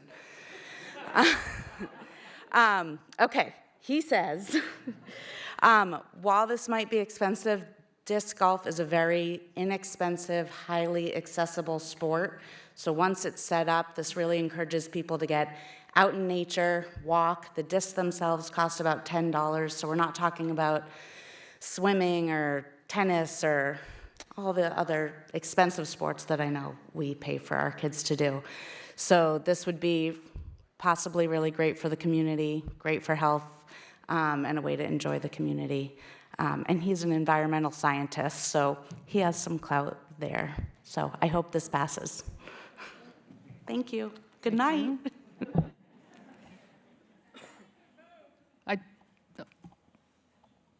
Do we have another? Madam Moderator, it appears that the planning department does have a map which they're trying to get put up on the screen, if we can. Okay. Is that going to take 1 minute or 2 minutes or many minutes?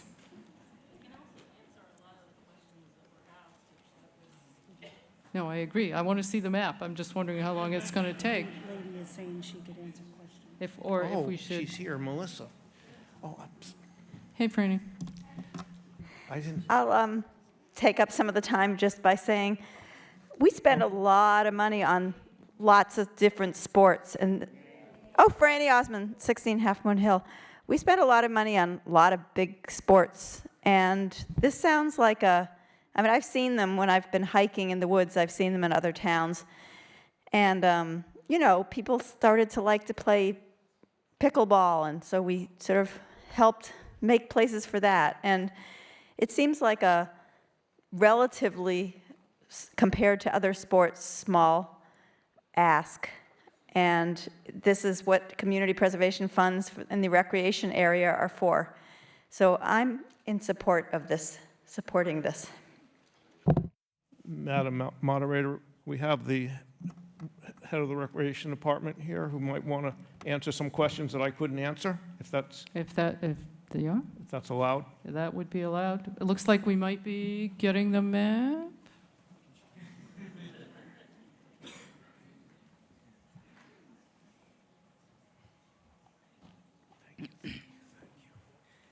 I think one of the questions was the maintenance of this. It's low maintenance. Have you guys seen the pump track that we have in town? So it's just north of that. In the pump track, for the rec department, how much maintenance we do for it is 0. The people that use it maintain it. That's kind of how disc golf works. So it's not a huge maintenance project going forward once it's built. It's a game that is easy to play for all abilities. You don't have to be super athletic. And it's a way to be out in nature. So it's not a ton of, like, we want the trees around. Will there be some trees taken down? Absolutely, to make the course, but we want them there. So we're trying to do that as least as, the least amount as possible. So if there's any other questions about that, I'd be happy to talk to you more. Parking? We're not adding any parking. It's going to be at Nara Park. Was there any other questions that I missed? Okay. Thank you. Move the question. So while we're waiting for the map, how about if we consider the next item? Move the Unless the map's question. going to be, I heard you. Move the We question. do want to see the map. So what we're going to do is pass over this and come back to it once we see the map. Because I think many people, unless people are satisfied with the answers you've had. Ooh. Okay. A second. It's been moved and seconded. We'll go to the clickers. Item B, disc golf design and construction.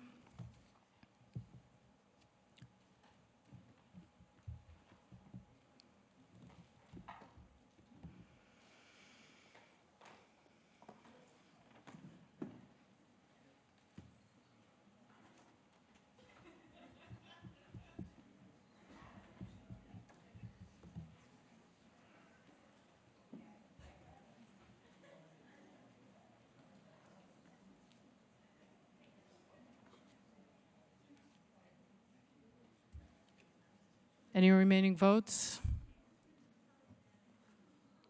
All right, let's turn off voting, please.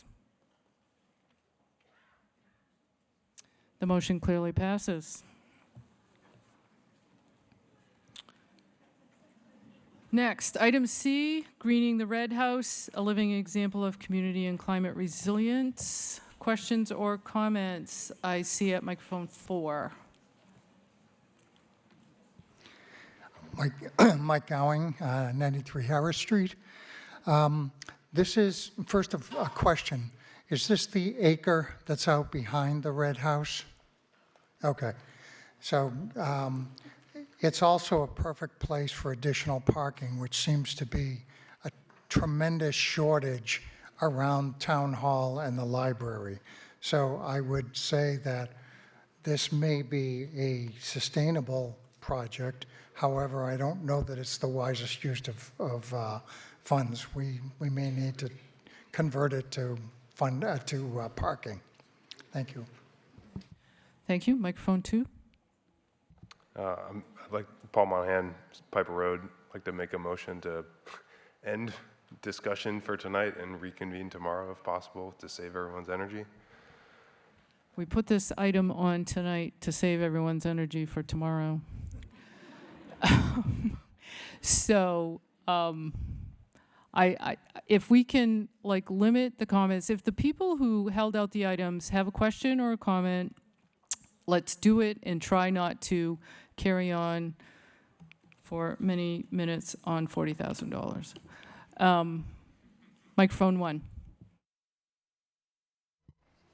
Ian Watkins, Strawberry Hill Road. Could you, this is C, I presume, so it's 78,000. Could you give an approximate breakdown of the 78,000, please?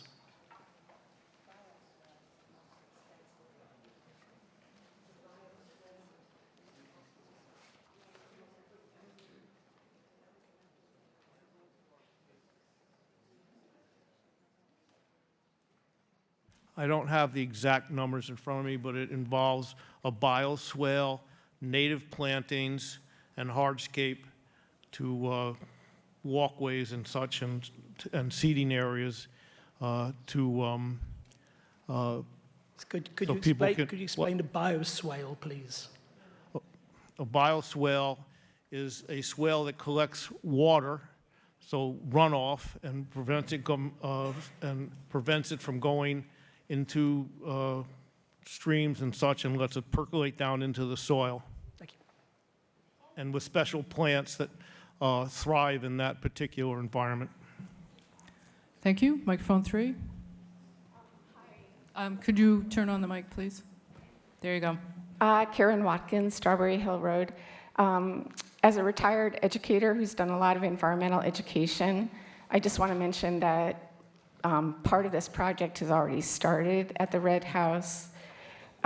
It might be a small plot of land, but it can be a really important resource for kids and adults in Acton to learn about the importance of biodiversity and the need for native plants. And also, climate resilience is going to be a really huge issue going forward. And I think having a place in town where people can gather and learn about what they can do in their own homes. I mean, this part of the project is about the land, but other parts of the project will also look at energy and how we use energy. It's really important that we get prepared for the future, and this is a part of that. Thanks. Thank you. Let's vote on item C, greening the Red House. Go ahead.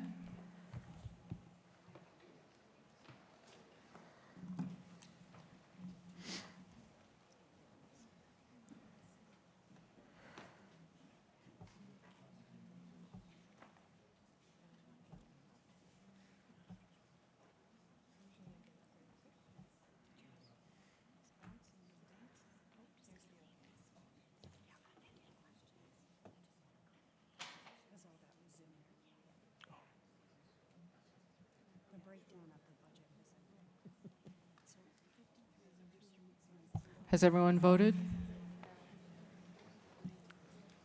Let's close off voting.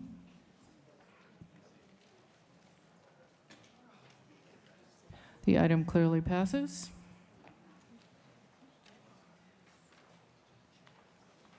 Item F, 53 River Street construction. Microphone 2. Paul Monahan, Piper Road. I think just relative to this item and some of the other items, you know, the Finance Committee talked about concerns for overrides in upcoming years. There are a number of projects here that add up to a significant amount of money that, you know, choosing to not execute on them now, to more judiciously make decisions financially for the coming years, I think is advisable. It's also, as someone who cares more on the complete streets and sidewalk side of things, I'd like to see some of the funding preserved to go towards projects like that, as opposed to this project along River Road, which is not that large in scale and not necessarily that accessible to a lot of people. There's already, you know, they've already turned River Road into a River Street into a one-way, and there's a kind of a shoulder for walking. So it's unclear how much, you know, value it's going to add to the town in terms of people going to visit. So I just think it'd be a better use of funding to not spend it on this particular activity. Thank you. Microphone 3. Yes, Judith Ehrenstein, 3 Gregory Lane, Acton. I think it might be helpful to explain where CPA funds come from, as different from the budget, please. Mr. Coleman. Yes. So CPA funds are it's created by state legislation, which allows cities and towns to put a surcharge on their real estate tax in order to pay for, and it's very clear in the statute, for money can be used for recreation, historic preservation, open space, and historic. Did I say? And what? And affordable, and importantly, affordable housing. So this money, when you get your real estate, and Acton adopted this, I think, in 2002? And so when you... At 1.5%, so it's a 1 point, thank you. After the first 100,000, you're not taxed on the first 100,000. I don't need to be here, do I? Which is good. So when you get your real estate tax bill, you can see there's an added surcharge. So that money, this money has already been collected. It's sitting in the town coffers, and we are recommending to you how to allocate it for the next fiscal year. It has to be used for those 4 purposes. It cannot be used for any other purposes. We have a competitive application in each fall where we get applications. We review them all. We have a public hearing on each application throughout the late fall and early winter, and then we deliberate, and then we come to you with our recommendations. So that's where the money comes from. Point of order, Mom. Yes, yes. I would like to know if all the other things that are held except for number 17, which the Finance Committee has held, are being held because the people don't understand where CPA funds come from. Is that why people may have held out an item? Because if they've just held those items because they think the money's going to go back into the town treasury when it's not, we're wasting our time. Hopefully, people can take that into advisement. Speaker at microphone 1. Hi, David Martin. I live on High Street. So I'll just reiterate there one small point. These funds are not competitive with general funds. Spending these monies cannot cause an override. These funds have already been allocated to the 4 purposes which Mr. Coleman mentioned. With regard to this item, the River Street Park we've worked on now for a number of years. I'm on the River Street Committee. It is a work in progress, but it's getting very close to being done. We ran into a number of problems over the past year with regard to soil contamination. Those problems have been remediated, and now we need to put the finishing touches on the park. It'll be a very cool park already. You can see where the dam, it used to be a mill dam site. You can see where the dam was. You can see where the mill buildings used to be. We need to finish up with some walkways and landscaping, and it'll be a very cool park to visit, unique in Acton, right on Fort Brown Brook. So a very interesting, cool, historic park. So thank you. Okay, let's vote on item F, 53 River Street construction.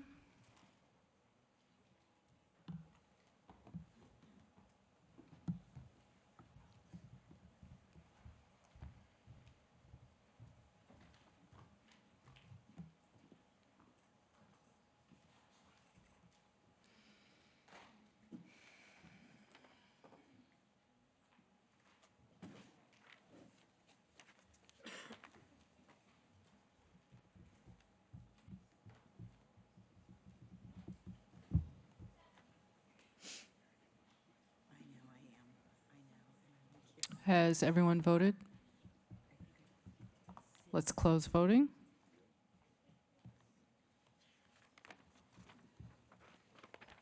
The item clearly passes.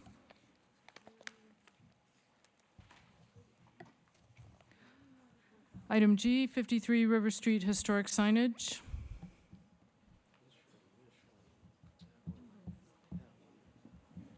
Seeing no one at the microphones, let's vote.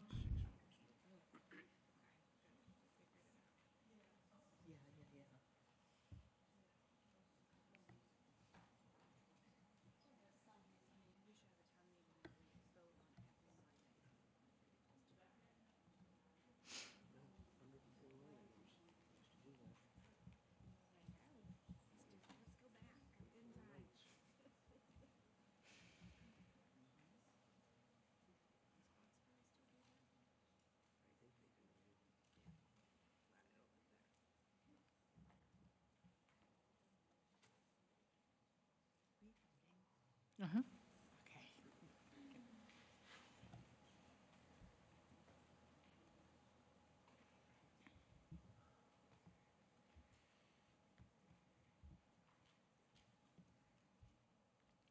Has everyone voted?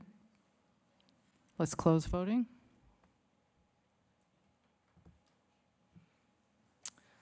The item clearly passes. Item H, antique fire apparatus restoration. Seeing no one standing, we'll vote.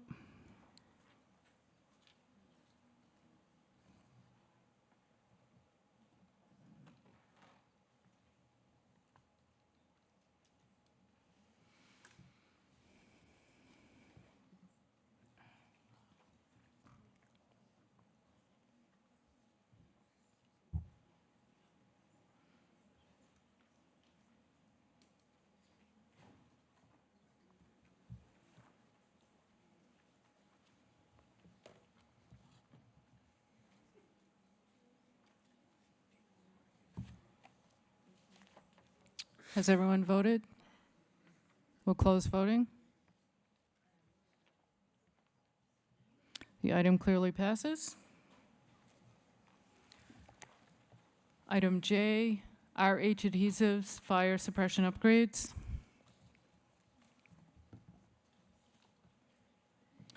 Speaker at microphone 1. Introduce yourself, please. I'm sorry, Ann Forbes, 25 Martin Street. This item was perplexing to me because I don't recall that we have ever funded another privately owned building, especially a for-profit, owned by a for-profit business.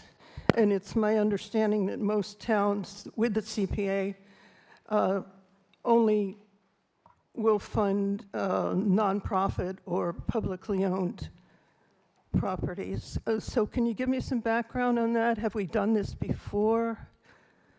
Why is this owner, I realize it's a historic building, but why is this owner eligible for CPA funds? Whichever person has the answer to that question.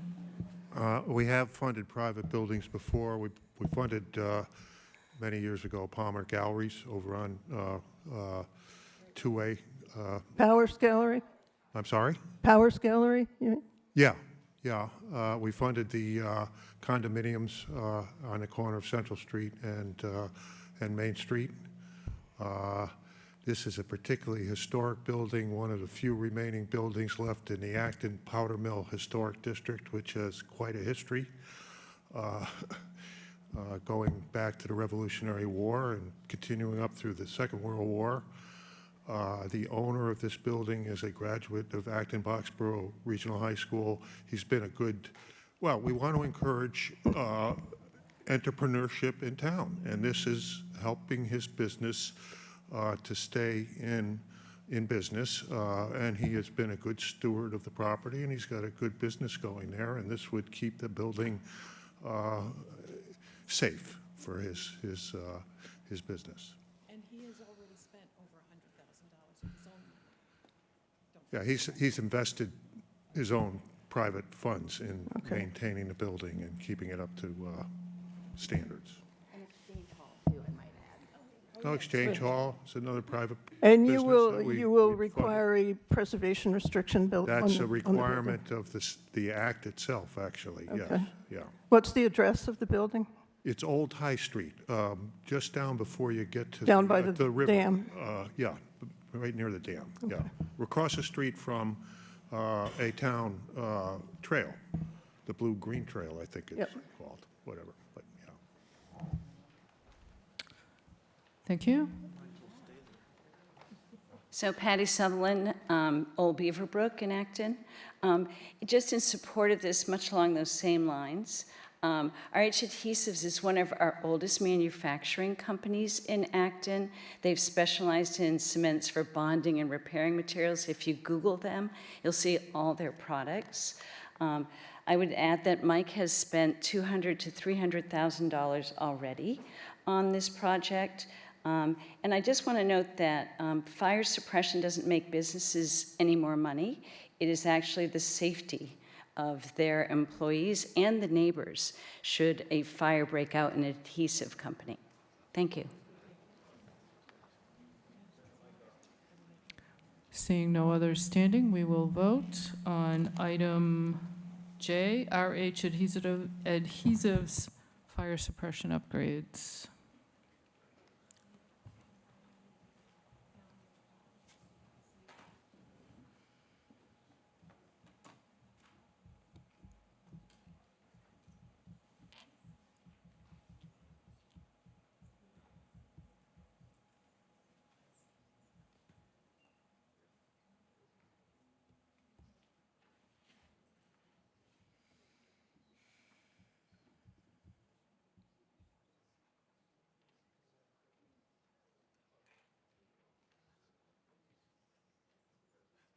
Has everyone voted? We'll close voting. The item clearly passes. Item M, 17 Woodbury Lane Community Space, shutters replacement and hardscaping. Speaker at microphone 2. Thank you, Madam Moderator. When the overall project for 17 Woodbury Lane came to town meeting just a couple of years ago, the entire project was voted down. As a subsequent action, federal funds were secured by a federal earmark to move the project forward. That's great. Glad they were able to move it forward. Actually, I'm not, but glad they were able to find the funding without having to come to town meeting for it. Town meeting has already spoken on this. Town meeting has already said that this is not where we want to put our money. We do not need these items to complete the project. And if they would like to have a Friends of 17 Woodbury Lane to raise the money, that would be fine with me. But coming back after it had already been voted down and then getting creative where the money came from and then saying, oh, we still need a little more money is the definition of chain asking for money from the town. This must be voted down. Thank you. Thank you. Speaker at microphone 1. I never thought we'd be haggling about Asa Parlin again. But I wanted to just say that this property is a shining example of a project that was persevered by the town manager. Located in the historic district with no prospect of being demolished, this small but mighty building is going to be a great addition to the town campus, a meeting space, hangout spot for folks who want to linger. This additional funding, which was approved by the CPC, will allow for finishing touches such as shutters, additional hardscape, and to me, accessible walkways and seating is pretty important. So please approve this appropriation for one of our historic resources. Thank you. Speaker at microphone 1. David Martin, High Street. This building, in case people don't know, is the yellow building on the town hall / library campus. It's an old, until just a couple of months ago, it was an old falling down building. It was it's kind of a scar on the town hall library campus. Now it's being fixed up into a productive space. It'll have library programs in it. It'll be able to be used by townsfolk for various things. It'll be an attractive thing on the town campus. As Mr. Cole pointed out, the funds are highly leveraged, and we got most of the money from the federal government to do this, and the extra money is needed for some finishing touches on this project, which will be a benefit to everybody in town. Thank you. Go ahead. So, Dean Trotter, Select Board's representative on the Community Preservation Committee. We acquired that house back in the 1990s because we needed the extra property in order to build the library. I don't think there was any conscious thought at the time about what we were going to do with the house. It's a cautionary tale, and I think the Select Board has since then have realized that we don't want to accept any old buildings because you get stuck with them, frankly. This one is a particular challenge because it's within the historic district. For many years, we attempted to figure out some way to move it off the site, demolish it, do something else with it. All of those plans were nixed by the Historic District Commission, which was put into office by this town meeting. So we're stuck with it. The building has continued to deteriorate for over 25 years. It frankly is a disgrace. We talked about some of the leveraging. So there was original appropriation to investigate the building of $175,000 from CPC that was approved by town meeting. We got a state earmark for $100,000. We got a federal HUD appropriation for $750,000. And then the select board agreed to put in about $600,000 from ARPA funding to fund the entire project. Trying to renovate a building like this is extremely expensive. It's not something that I would ever recommend that we try to do again, but we're kind of stuck with it. So the remaining amount, the original ask was about $160,000 for this year, and CPC approved $106,280, and we're recommending that. I think we all just want to have it done and behind us. So, yeah, it's $100,000, but as we noted earlier, this money is specifically allocated, it has to be spent on historic preservation. And this is an iconic spot where we really just can't leave it as a construction site. Thank you. Thank you. Microphone 3. Deborah Symes, Concord Road, sorry. I appreciate the, wayward revisioning of this property. I think rather than being stuck with it, I like to think of it as a little nugget of resource in the center of town. I think in an environment when people really do need to connect and there needs to be more civic gathering space, I think that this is really has the potential to be a little gem, and I really recommend that we bring it across the finish line. Thank you. In the microphone 4 area. Marion Maxwell, 9 Losbrook Road. Is this the final amount of money that we are going to spend on this property? Will there be more? Go ahead. Dean, you want to take that one? Is this the final amount? Any further requests for funding would have to be something put together by the town manager. And I think he's wise enough to realize that probably this is the end. So if we were going to come up with any additional requests for funding, which I don't envision, it would end up having to come back to town meeting. First, it would have to be vetted by CPC, and we had a vigorous discussion about this project. And if we recommended it, then it would come back to this body next May. Seeing no one else standing, we'll vote. Item M, 17 Woodbury Lane, Community Space.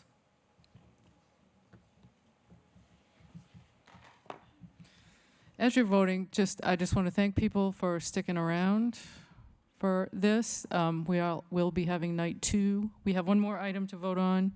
Then we'll have night 2 tomorrow, which we'll see how it goes.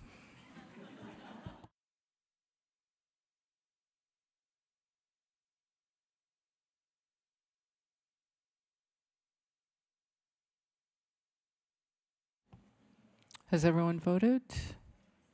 We'll close voting.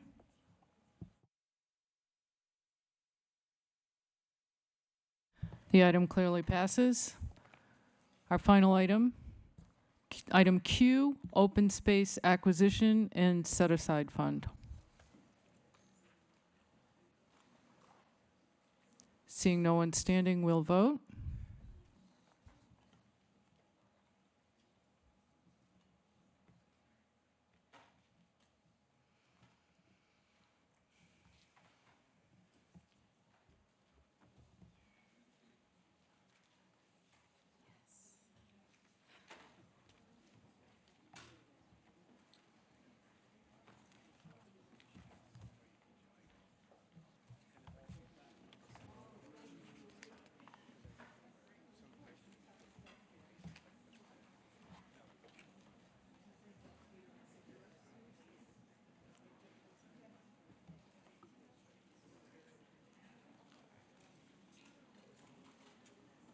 Has everyone voted?